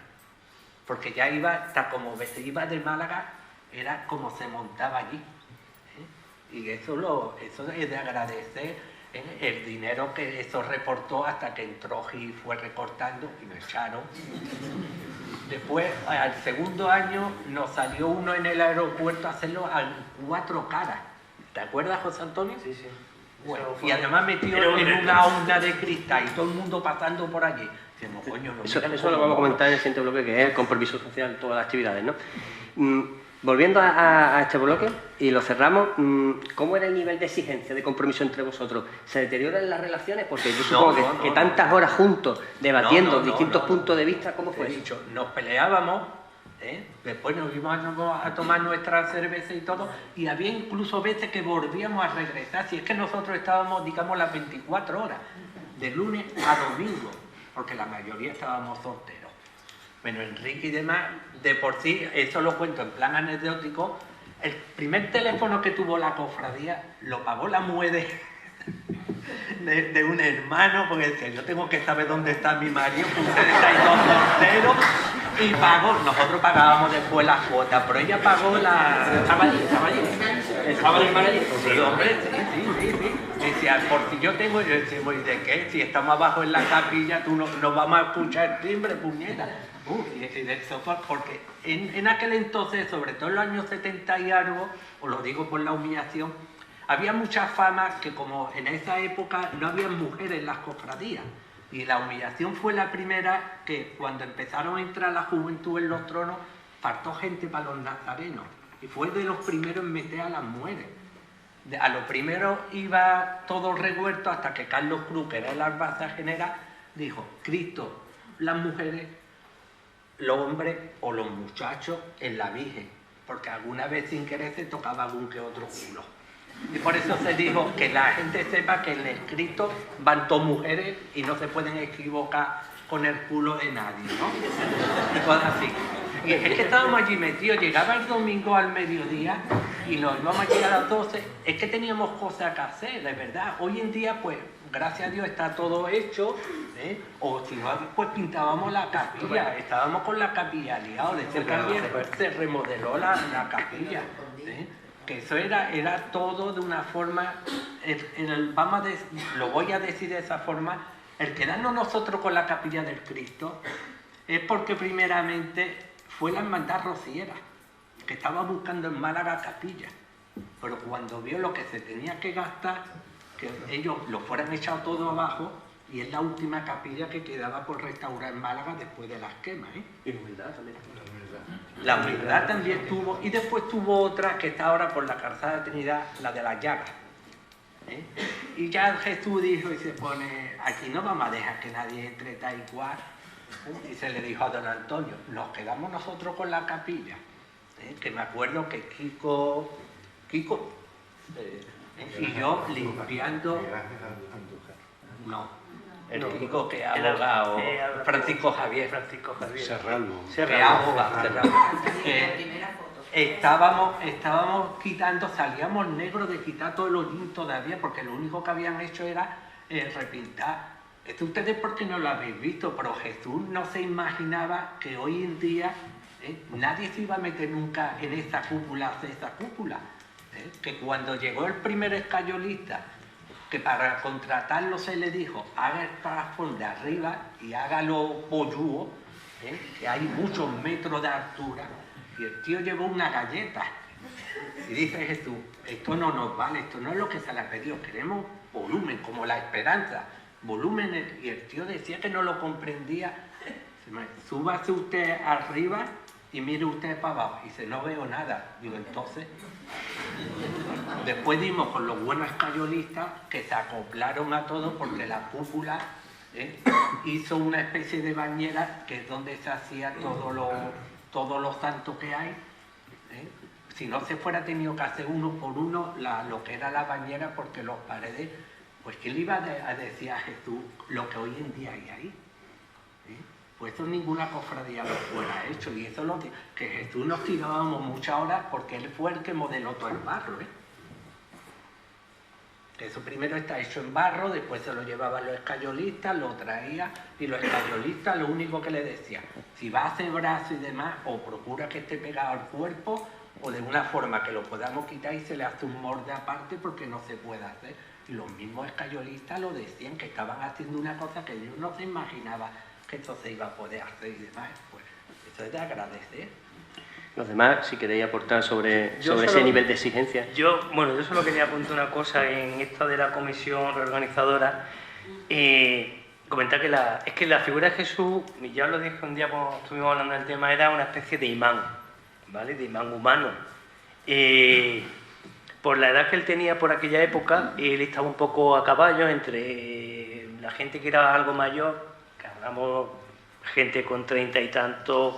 Algunos no llegaban a los 40 con sus hijos pequeños, que era ese grupo de, como ha dicho Rafael, de Melgarejo, que era algo más joven, de Carlos, que era algo ya más mayor, los hermanos Alvarado, y después un grupo por debajo de él, pues bueno, como Ángel Montoro, su hermano de 20añeros, todavía nosotros éramos más pequeños, y él, pues no sé, tenía esa habilidad que hacía de imán entre ellos que estaban esa generación, media generación por arriba, los otros jóvenes que estaban por abajo, y no sé, luego logró formar un grupo humano, y bueno, de ese grupo humano surgió, bueno, esa comisión reorganizadora, y ya se formalizó, pero esa era la realidad. Y después, haciendo referencia a lo que decía Rafael, de ese comentario que dijo Jesús, que quien había vestido a la Virgen de fascista, en ese grupo humano que se formó en los Dolores del Puente, nunca prácticamente se habló de política, ni hubo nunca ni un roce de política. Yo solo puedo recordar uno que hubo, y a partir de ahí nunca se habló más de política. Alguien puso una bandera de España en la mesa de la sala de junta, la mesa del hermano mayor, de la sala mayor, como para presidir, bandera, y hubo una para arriba, bandera para abajo. Y una noche desapareció la bandera y ya nunca se habló de política allí. No, además no se permitía. Y era gente, pues bueno... Curiosamente, cómo se perdió aquella medalla y nunca más apareció también. ¿Cuál? La Cierto paralelismo. La cruz de hierro. La de la Virgen no se perdió aquel año. Se perdió el siguiente. No, se perdía todos los años. Porque se le ponía, porque eso lo hacía Jesús, que por eso también era la pelea, se le ponían los alfileres al revés. Y en cuanto pegaba 4 golpes el trono, la cruz gamada caía abajo. Me acuerdo en una de las ocasiones, estando hablando con Paco Lara, que se subió el tono. Allí sí que era de verdad que a los 2 minutos se olvidaba todo. En un momento dado se pone, ¿cómo era? Ustedes perded todas las medallas que queráis. El mozo era, o el que hacía esquina con Molina Lario, Hermoso. María. Dice, pone, tiene 3 o 4 llenas de la cruz gamada. La cruz gamada es que en aquel momento la persona que se lo donó a la imagen por una promesa estuvo en la división azul. Por eso lo llevaba la imagen de la estrella. Y Jesús decía que ya de por sí tenía fama de llevar escolta de fuerza nueva y demás por Paco Lara y demás, que eso lo vivimos, Rafael era muy chico, en aquel entonces teníamos fama de llevar escolta de fuerza nueva, cosas así, y decía, una virgen no tiene por qué llevar nada en plan militar ni nada. Un fajín, pues mira, cosas. Y por eso eran muchas peleas por calas y por eso le decían Melec. Una cosa a lo que tú antes has dicho, si ustedes vieran, si fue impresionante el año 82 cuando se abrió la puerta de Santo Domingo, cuando en el año 83 salimos con la mayoría de las cosas nuestras, con nuestras propias velas, que después se las emprestamos a la salud, porque lo que gastábamos de vela era esto, y era 1,20 de vela, las mayores que había en Semana Santa durante mucho tiempo. Si bonito fue la salida, ustedes imaginan la entrada con poca gente, las luces apagadas, no se perdieron ninguna cartera.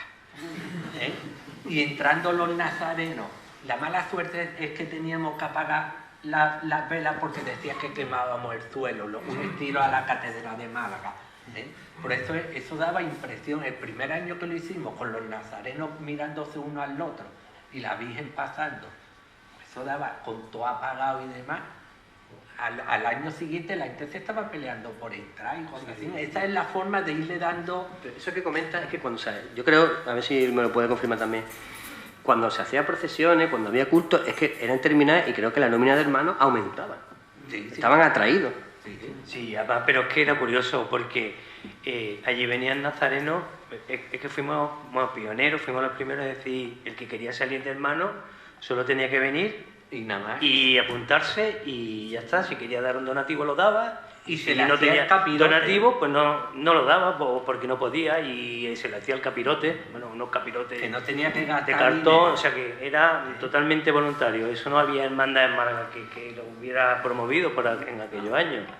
Y a pesar de eso, bueno, pues teníamos, bueno, pues se fue mucho estudiando el tener las puertas siempre abiertas, porque eso permite que venga mucha gente, enseñarle las cosas a la gente cuando viniera. La primera saya de la Virgen con el donativo de la cofradía de Mena de la túnica de los nazarenos, se pasó la primera saya de la Virgen. Se llegó a comprar a la Encarnación, que entonces se le llamaba Encarni porque estaba en el Museo de Arte Sacro, y en la que servía, esta exposición la vamos a montar allí, esta, cosas así, cuando en Málaga, que a mi punto de vista fueron las mejores exposiciones que hubo, la que montó Agustín Clavijo, eso sí, porque tuvo gente como Juan Rosell, Manolo Mendoza, Jesús. Yo entré gracias a Jesús, lo mismo que en el Museo de Artes Populares, y la gente vio que la mayoría de las cosas, que eso ustedes ni os lo imagináis, Antequera, lo que hay en Antequera. Que yo monté un trono en el año 85, que fue la segunda vez que se montó a los 50 años, con todo de plata, todo cosas así, no saben ustedes, y la forma de conservar hasta las cosas de oro y todo. Los palios lo meten en pimienta, en los conventos, todo. En teoría tiene más iglesias que Málaga y todo, o de Archidona no tanto, pero se traía la mayoría de las cosas para la exposición y todo, o como la que se estuvo haciendo para hacer 500 aniversario de la Virgen de la Victoria, que una de las primeras se trajo la imagen de los maristas de la Virgen de la Victoria, que es idéntica a la Virgen de la Victoria, igual, y se montó, y la gente se creía que estaba en la entrada del Museo de Arte. Pues también esto, al decir los dolores del puente Cooperata, pues fue dando cosas, y en la calle, yo me acuerdo que en aquella época salió, no sé si era el boletín pirata o la saeta pirata, que no vea cómo nos ponía a nosotros y a las otras cofradías, que en teoría nunca se supo quién editaban esos boletines, pero es verdad que era criticando lo mismo que Jesús, digamos, criticó a Mena aquel Jueves Santo por cómo llevaba de roto las maderas de donde estaba la Virgen, o de suciedad, lo mismo que la Esperanza, que después lo corrigieron, pues daba cosas para que la gente en la calle se demostrara. En Málaga muy pocas cofradías sacaban banda de música.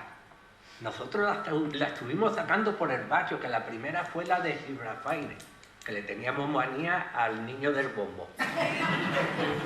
Y sacamos a los bomberos.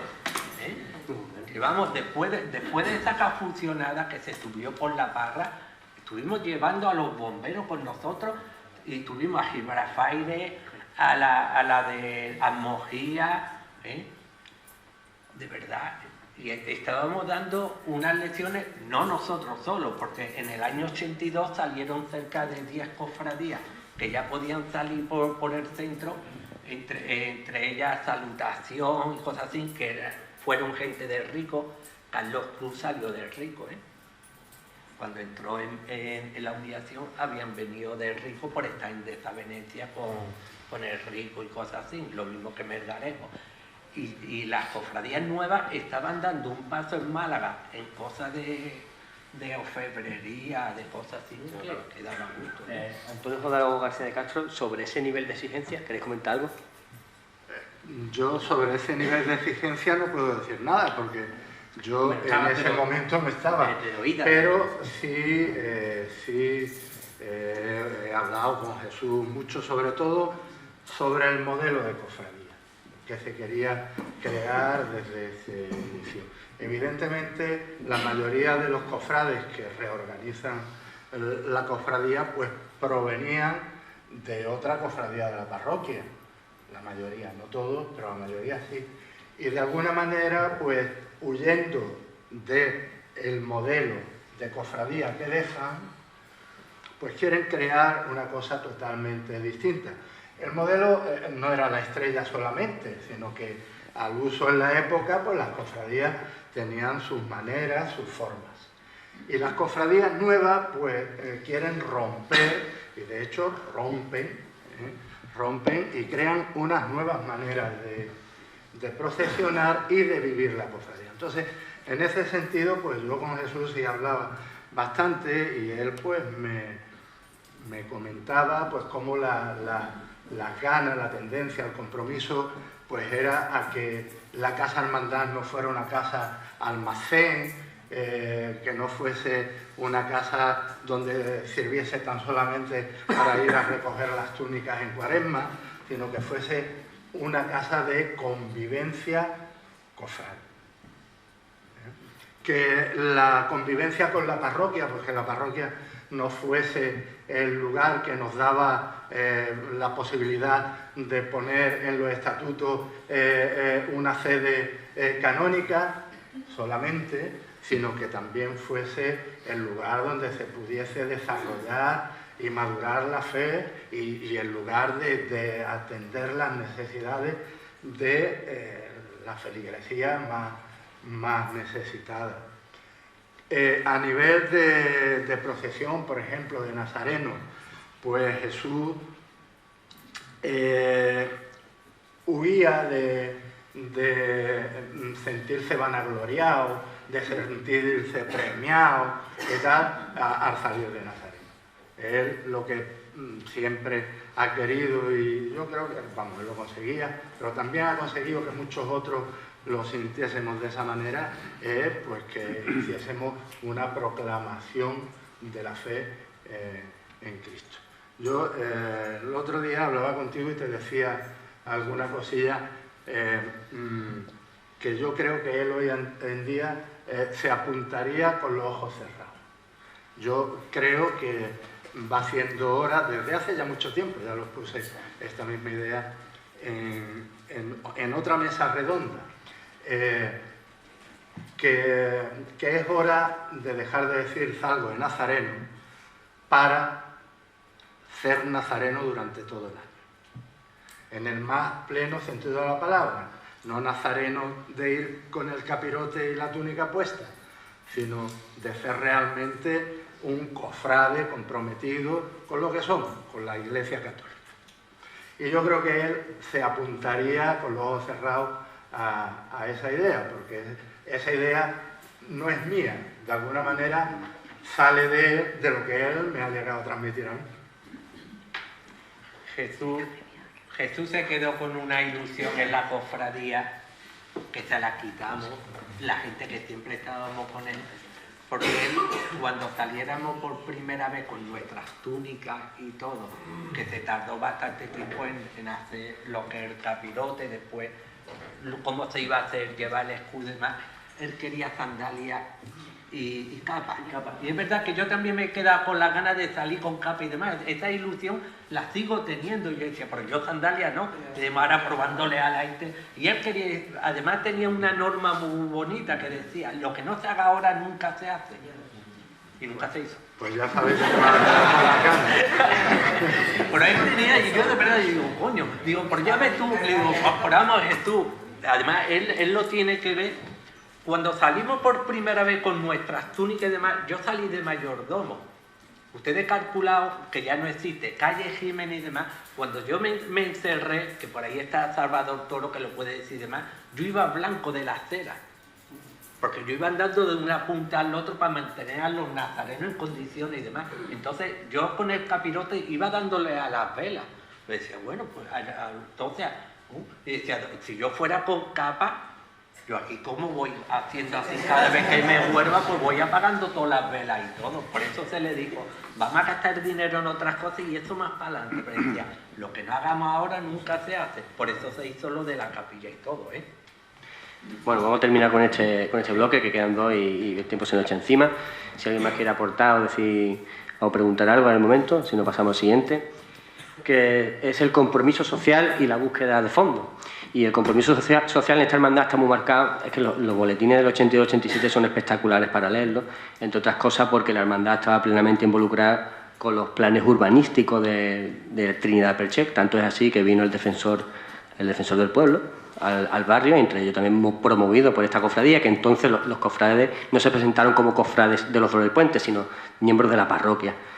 Tenemos eso, tenemos una escuela de verano que se creó donde se daba clase a los niños del barrio, que fue pues subvencionado por una entidad bancaria, se consiguió un fondo bueno, y también lo que he comentado del plan Perchel Trinidad, que Jesús creo que conocía también a lo que estaban haciendo el diseño de ese barrio, del nuevo barrio que querían hacer, con el compromiso de escuchar, etcétera, etcétera, y todos al final sabemos cuál fue la historia de todo eso.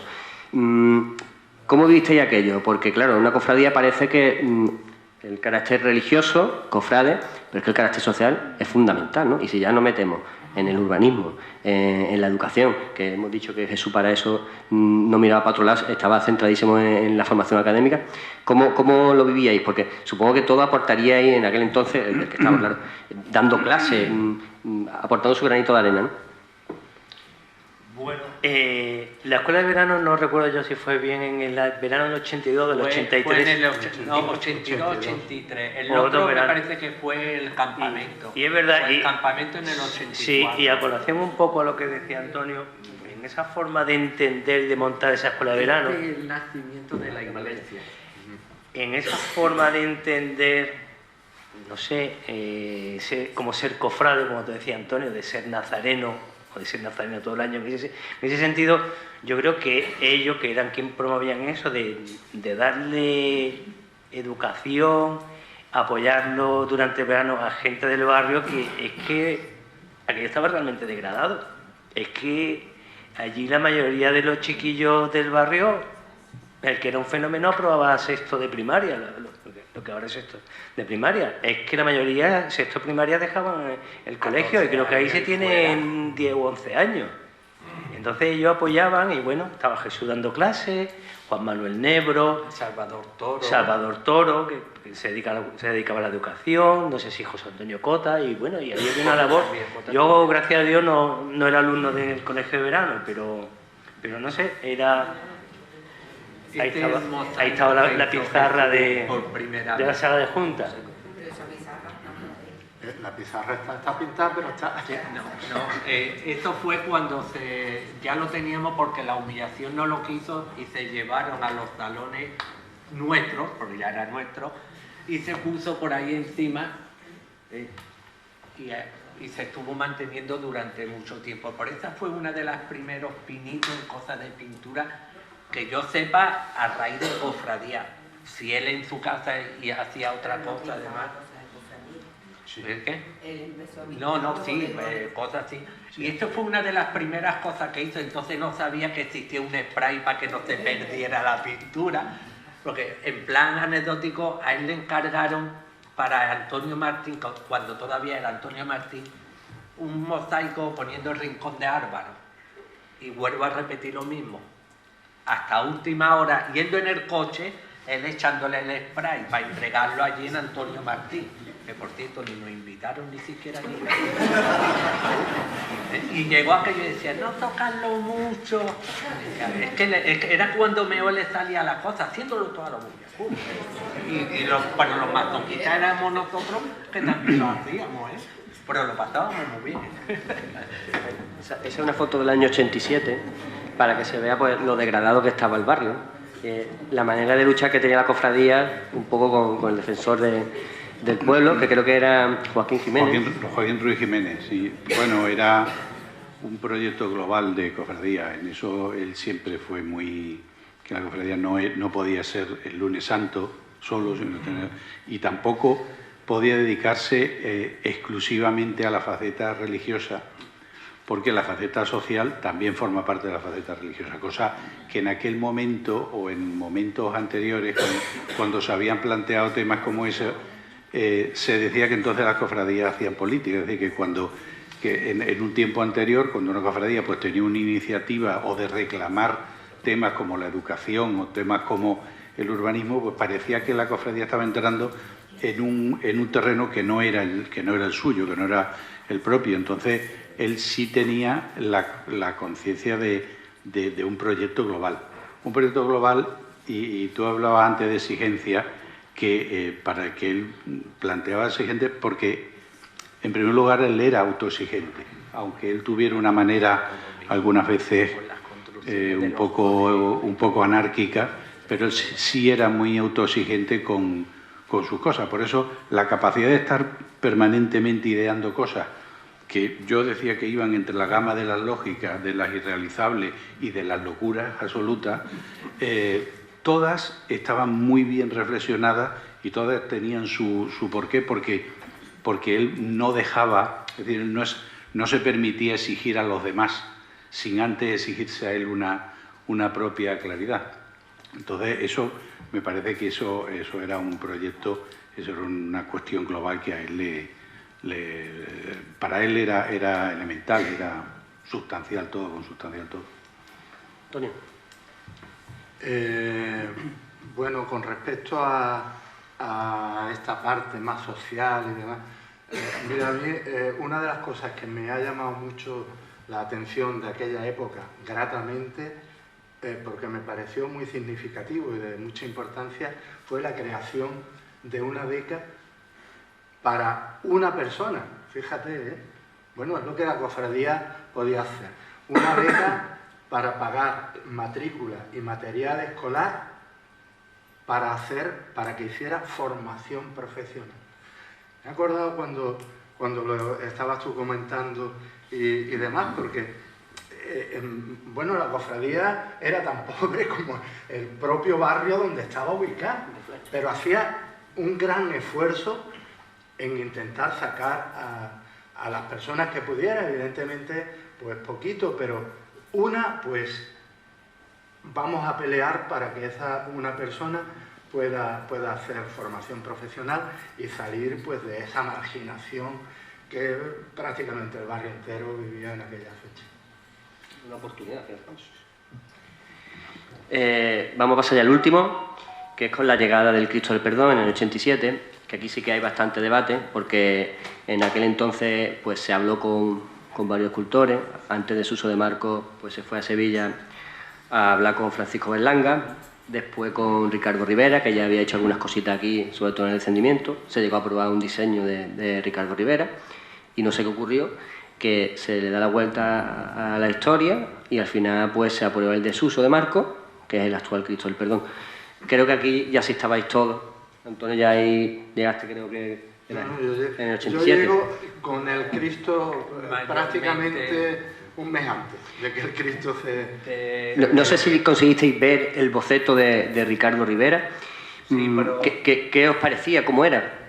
Perdona, el boceto... de aquel tiempo yo fui uno de los que estuvimos con el escultor, que por eso sabemos que estaba haciendo lo del descendimiento, porque lo vimos casi de nacer y de terminar, y cosas así, que a Carlos Cruz le gustaron, porque nunca se metía cuando Jesús estaba hablando con el escultor, pues se entretenía con otras cosas, es verdad que merecía la pena.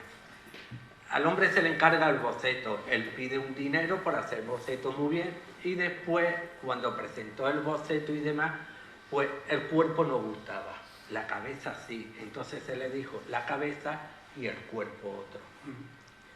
Y él decía que lo que él hacía nadie le tenía que manipular, cosas así. Hubo desavenencia, hubo que pagarle, no nos pudimos traer los bocetos, pero bueno, es un estilo también confuso de Marco, porque decía, el boceto me lo pagáis porque el trabajo es mío, pero bueno, se llegó a un acuerdo con él y él entregó una cosa para la cofradía y él se quedó con otra, ¿no? Pero este decía, no, las dos cosas, porque ahora ustedes podéis coger y se lo encargáis a otro escultor y demás. El tío se portó muy malamente y demás. Y trabajaba bien, porque ya digo, estuvimos allí viendo la figura del descendimiento Y eran una maravilla, de verdad, para la época que era y demás. Pero no llegamos a ponernos de acuerdo porque el cuerpo nos gustaba. Y llegó a hacer, pero no quería el cambio. No, es que prácticamente después de que había presentado uno pequeño, en tamaño pequeño, y entonces como si se le hubiera dicho, queremos el cuerpo de A y la cabeza de B. Y al final hizo el cuerpo de B y la cabeza de X.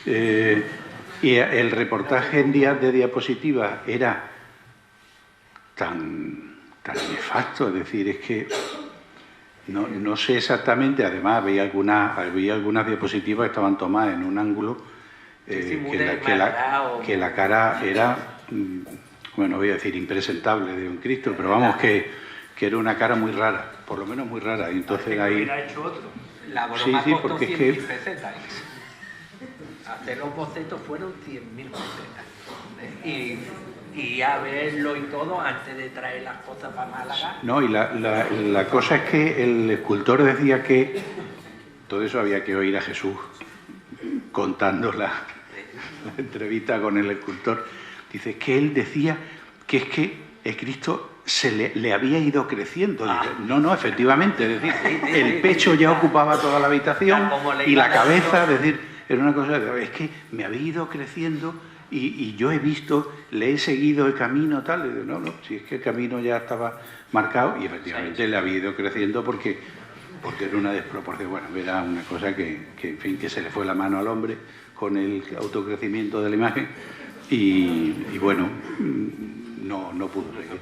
Con el Cristo no estuvo inspirado. Antonio Jódar o José Antonio García Pérez, sobre este tema, ¿queréis comentar? Bueno,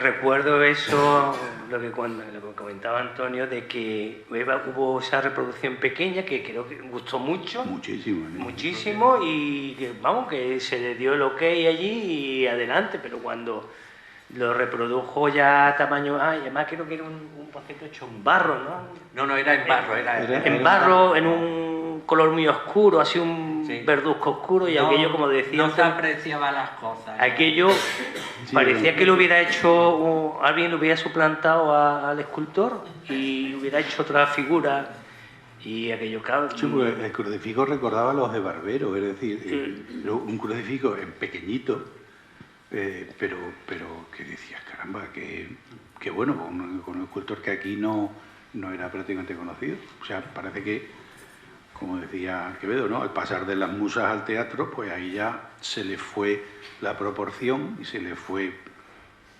todo, y ya no pudo ser realmente. Dices Quevedo, ¿no? Lo que cuando pides algo y cuando viene por AliExpress también podría ser, ¿no? Yo me acuerdo que cuando se empezó a hablar con Suso de Marco, que a lo primero no quería, y Jesús decía, lo bueno que está en Málaga. Entonces vivía a la entrada de la Conea. Estaba ahí todos los días. Y decíamos, pobrecito la que le va a caer. Sí, No, sí, porque... Además, de hecho lo visitaba todos los días porque en la Facultad de Medicina creo que la única forma de llegar era por allí por la Colonia Santinés, porque no tenía acceso poco. Él iba para Usted iba a trabajar y o se llegaba antes o a la vuelta de la facultad, todo lo... Usted tiene la prueba de que cuando se encargaba algo de orfebrería, el del Toro, que era el Villarreal, decía, otra semana, porque íbamos todos los sábados. Ya no, tenemos que supervisar, que por eso metieron la pata con la crujía y no las querían meter de alear y cosas así. Ya no, nosotros pagamos, exigimos. Ya nos centramos en la última pregunta. Sí. Los que sean aficionados al baloncesto y sepan el pressing en toda la cancha, eso era Jesús con era visita, además que iba él y el que se apuntara. Yo recuerdo montones de veces pues si se hubieran enterado en mi oficina, pues bastantes veces yo salía a lo mejor a la 1, salía luego a las 3:15, me acercaba, él ya estaba en el despacho, en el departamento terminando, nos íbamos y pum, pum. Él no consiguió nunca ver a Suso ni darle ni una... Él decía, tenía yo interés por ver, pero Suso no hacía nada delante de nadie. Bueno, el primero, sí, para hacerse la foto el primero, sí, claro. pero él iba y con las ganas que tengo de de hacerle ver qué hace con la uvia, pum, en un mechón, en un algo, y eso sí lo lamentaba. Pero sí es cierto, Antonio, que en esas visitas que tú dices que íbamos mucha gente, a lo mejor iba Jesús y una cohorte de 6 o 7 con él, gente más mayor, gente joven, pero como decía Antonio, él le hacía el pressing como a toda la cancha, pero él hacía el pressing al escolta, al pivo, al base, a todo, y nosotros estábamos de mirones, o sea, nosotros ni hablábamos ni decíamos, nosotros... ¿Y qué vale que le está dando a Suso? Y realmente hay que reconocer que Suso tuvo una... Bueno, aparte de que es que evidentemente Suso y Jesús, que entre otras cosas eran tocayos, lógicamente, tenían que caerse bien, porque tenían que caerse bien, es decir, dos artistazos como ellos, pues tenían que entrar en conexión mental. Entonces, Suso aceptaba, o sea, yo no sé si habrá muchos escultores que tengan la paciencia de decir, otra vez está aquí, este con 4 o con 3 o con 2 o con quien sea, para ver que de un día a otro prácticamente no había habido casi ningún avance, a lo mejor por tal, pero sí, y la relación que tuvieron entre ellos, yo creo que no se conocían. Suso y él no se conocen, porque fue don Pío Verdú, me parece, el que recomendó. Quien se lo recomendó porque era profesor en la Escuela de Arte y Oficio. Una reunión en la Cala del Moral, que tenía una casa, allí se reunieron. Que allí fuimos unos pocos también, pero claro, el que metía el pressing era Jesús, en este caso al pintor. Y Antonio, ese 4 de abril del 87, que es cuando se bendice el Cristo, ¿tú ahí también asesoras musicalmente? Porque tú tienes conocimiento en ese campo. ¿Tú jugaste un papel en Bueno, la música? eso sería un capítulo que... Brevemente. Bueno, básicamente yo había sido alumno de Antonio Rozas, de música en magisterio. Habíamos seguido teniendo contacto después de terminar yo la carrera, y nos veíamos relativamente bastante, y no tuve otra cosa más que en la primavera del 86 pues citar a Antonio Rozas en el bar Puerto Rico y proponerle que compusiera una misa. Y entonces pues Antonio dijo que sí inmediatamente e incondicionalmente, y luego pues bueno, tuve la suerte de juntar a una extraña pareja que era Antonio Rozas con Luis Díez Huerta, que era el director del Orfeón Universitario, y que fue el que asumió, entre los dos sacaron adelante la misa. Y bueno, a Suso le gustó mucho la misa, recuerdo, porque incluso en la entrevista que se le hace en el libro, dice, recuerdo que se le hizo una canción, o algo parecido, en la entrevista del libro del trono o algo, y él recordaba que se le hizo una música. Y Jesús, por supuesto, estuvo desde el primer momento que se lo dije, pues una cosa... Yo no sé si Jesús, como tú decías, entendía o no entendía, si llegara a entender de música a un nivel... Bueno, es que ya no hay tiempo para tanto, pero él asumió inmediatamente, y además asumió inmediatamente que la misa fuera una misa contemporánea, una misa de estilo contemporáneo, para un Cristo que iba a ser de estilo contemporáneo. Entonces, bueno, ahí salió. Precisamente el día el día funesto de septiembre del 2012, 12 de septiembre.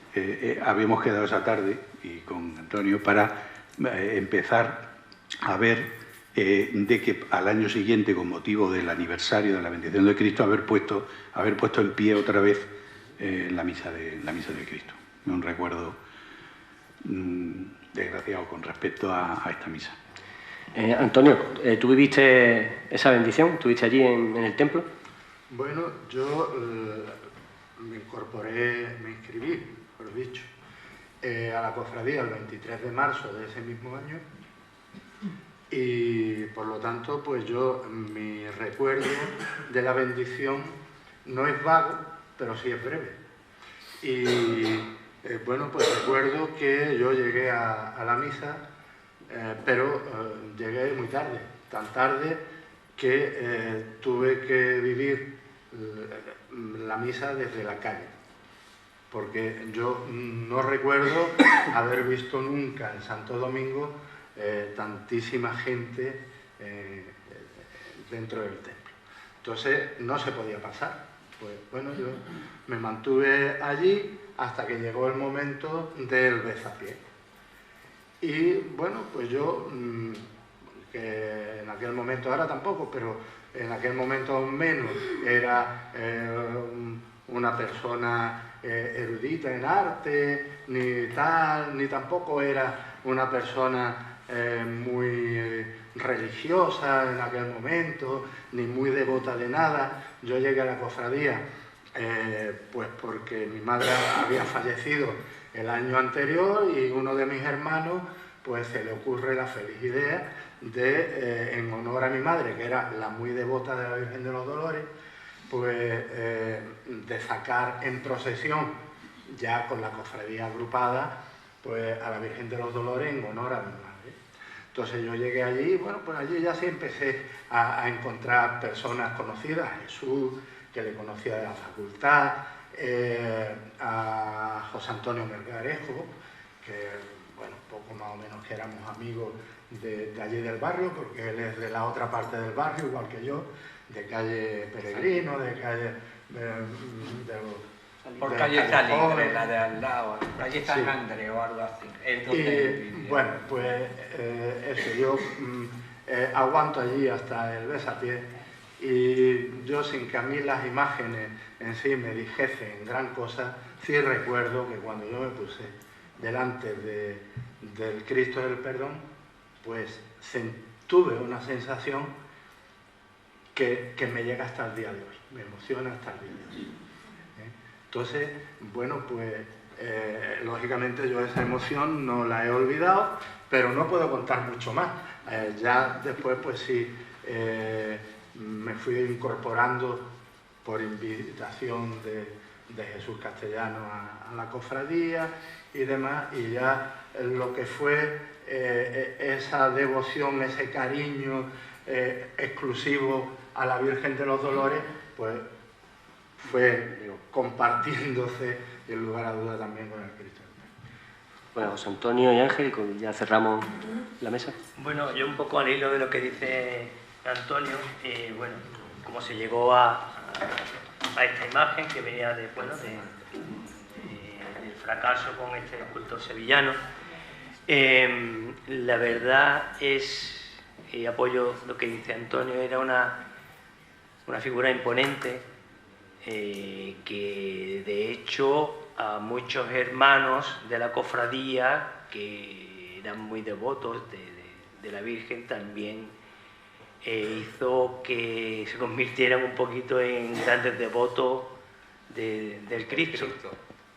Y evidentemente al final, pues bueno, se cierran puertas, pero se abrieron unas ventanas, y yo creo que al final fue un acierto, ¿no? La elección de Suso para ejecutar la figura del Cristo del Perdón. Lo que pasa es que, bueno, ahora aquí lo vemos desde la distancia, pero eso creaba, pues bueno, muchísima... Es que, claro, era la imagen de la cofradía, era el titular, y eso que creaba una ansiedad y unas, bueno, discusiones, problemas, ¿dónde vamos? Vamos a Sevilla, buscamos aquí, contactamos con gente desde... Lo que pasa es que, bueno, nos quedamos un poco en el acto de la celebración, que queda muy bonito, pero ahí detrás hubo meses y meses y meses de muchísima tensión. Muchísima tensión. Pues depende, ¿cómo lo vas a decir? De la forma que se hizo. El Cristo del Perdón se hizo con un donativo de 1 millón de pesetas, que la persona que lo donó ni era cristiano ni era nada, sino que el hijo le dijo: papá, en estas palabras no es, esta gente necesitan dinero para una cosa que ¿cuánto necesitas? Y cuando vieron el cheque de 1 millón de pesetas, ¡oh, por Dios! ¿Te acuerdas? Por eso se pudo hacer el Cristo tan rápido y todo.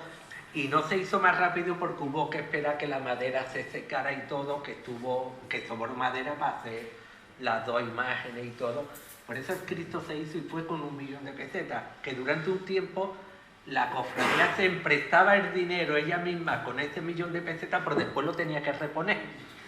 Que hubo gente que decía, no, se coge y es para la cofradía, no, es para el Cristo. Y decíamos, nos lo emprestamos, lo devolvemos. Y por eso el Cristo se hizo tan rápido con y el hombre, que no me acuerdo qué nacionalidad tiene, pero no era ni español, donó el dinero y decía, no decirle para lo que es el dinero, nada más que los rumos. Y el hombre cuando firmó el cheque y demás, 1.000.000 de pesetas. Y decía, tú verás que cuando vaya a cobrar, pero no, estaba en efectivo y todo. Que son cosas anecdóticas, ¿no? En una furgoneta de su hermano. Sí, en una de KV. Bueno, pues si os parece ya cortamos. Yo sí, me gustaría terminar con un recuerdo muy agradable de Jesús, porque como él tenía muchas cosas con previsión, el Domingo de Ramos de 1986 nosotros lo pasamos en Sevilla, porque él decía, es que ya va a ser la última vez que vamos a poder ver la Semana Santa de Sevilla, por lo menos en domingo. Y es uno de los días más inolvidables de mi vida, porque para empezar él estuvo a punto de tener un accidente gordo. Yendo para este se le salió una rueda que avanzó independiente por el camino mientras él seguía por la carretera. Pero porque él siempre iba a 60. Sí. Pero, y al final el tema era porque decía, bueno, no entendía de coche, decía, yo creo que el tubo de escape se está rompiendo. Y al final dedujimos que él dejó esa noche el Renault 5 allí en la reja y le intentaron robar la rueda, se la aflojaron y cada vez sonaba más, pero él pensaba que era el tubo de escape. Pero yo creo que cuando él vio la rueda por el campo ya pensaría que era la rueda, efectivamente. Y entonces fue un día en el que lo pasamos estupendamente, tal, y además no se tomó de bien cómo nos matamos cuando volvimos, porque claro, después de todo el día de hacer kilómetros y kilómetros. Pero aparte, yo a ese punto ya yo a ese punto no llegué. La visión de futuro que decía, o vemos el Domingo de Ramos por una vez aquí en Sevilla y no lo vamos a ver nunca más. No lo vamos a ver nunca porque... Y acertó. Y todavía teniendo que volver por la Cuesta del Romeral, ¿eh? Que eso ya es el colmo. Todavía no sé, la parte desde la Cuesta del Romeral hasta Málaga, yo no sé cómo llegué, pero llegamos todos, o sea que la cosa iba por buen camino. Bien, pues muchas gracias a todos por esta mesa redonda, creo que hemos pasado un rato agradable, no sé si largo, supongo, pero la verdad yo me lo he pasado bien. Y siempre aportando y recordando cosas de Jesús Castellano, con la cofradía. Espero que no se quede, como hemos mencionado, en una única jornada, porque la visión tan amplia, poliédrica que tiene Jesús Castellano es para hacer esto, pues podemos sacar temas los que queramos, ¿no? Así que nada, agradecer la confianza para aquí un poquito organizado mandar. Gracias, Ángel, también. Y nada, hermano mayor, cuando quiera, finiquitamos. Muy bien, pues muchas gracias a todos. Nada, evidentemente agradeceros la cantidad de anécdotas. Yo creo que era complicado celebrar el cumpleaños de Jesús de una manera mejor que esta. Y bueno, la cofradía lo que sí quiere tener un breve recuerdo con los participantes. Habéis comentado por ahí en una de las anécdotas que Jesús sabía hacer 2 cosas a la vez. Bueno, yo creo que sabía hacer más, pero como mínimo 2. Y una de ellas, bueno, yo creo que muchos de los que estamos aquí y hemos compartido con él alguna cervecilla, algún tal, era costumbre de Jesús, a la vez que estaba hablando contigo, pues entretenerse y hacer un dibujito, un boceto, en fin. Bueno, pues hemos conseguido hacer unas reproducciones de uno de esos dibujitos, que concretamente salen 2 nazarenos y la imagen de la Virgen de los Dolores y el Cristo del Perdón cuando salían en un único trono. Y la gracia es que está en un sobremantel, ¿vale? Entonces, bueno, pues que queríamos tener ese detalle para salir un poco de la típica foto clásica de Cristo y Virgen. Así que, si os parece, pues vamos nombrando, no sé, Antonio Garceca. Estaba en la servilleta y después lo pasaba, porque se le venía, ¿no? Sí.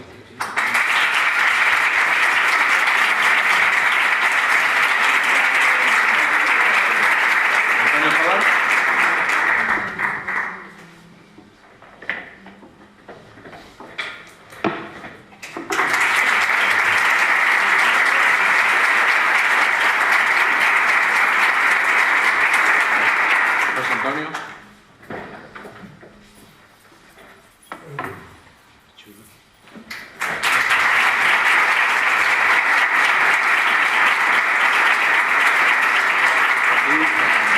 Don Ángel. Que conste que no han tenido que utilizar la tinta y la para la cámara.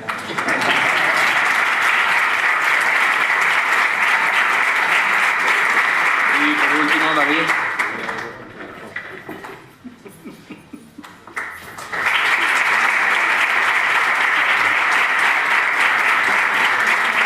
Pues con esto damos por concluida la primera jornada castellanista. Espero que a futuro se puedan celebrar mucho más.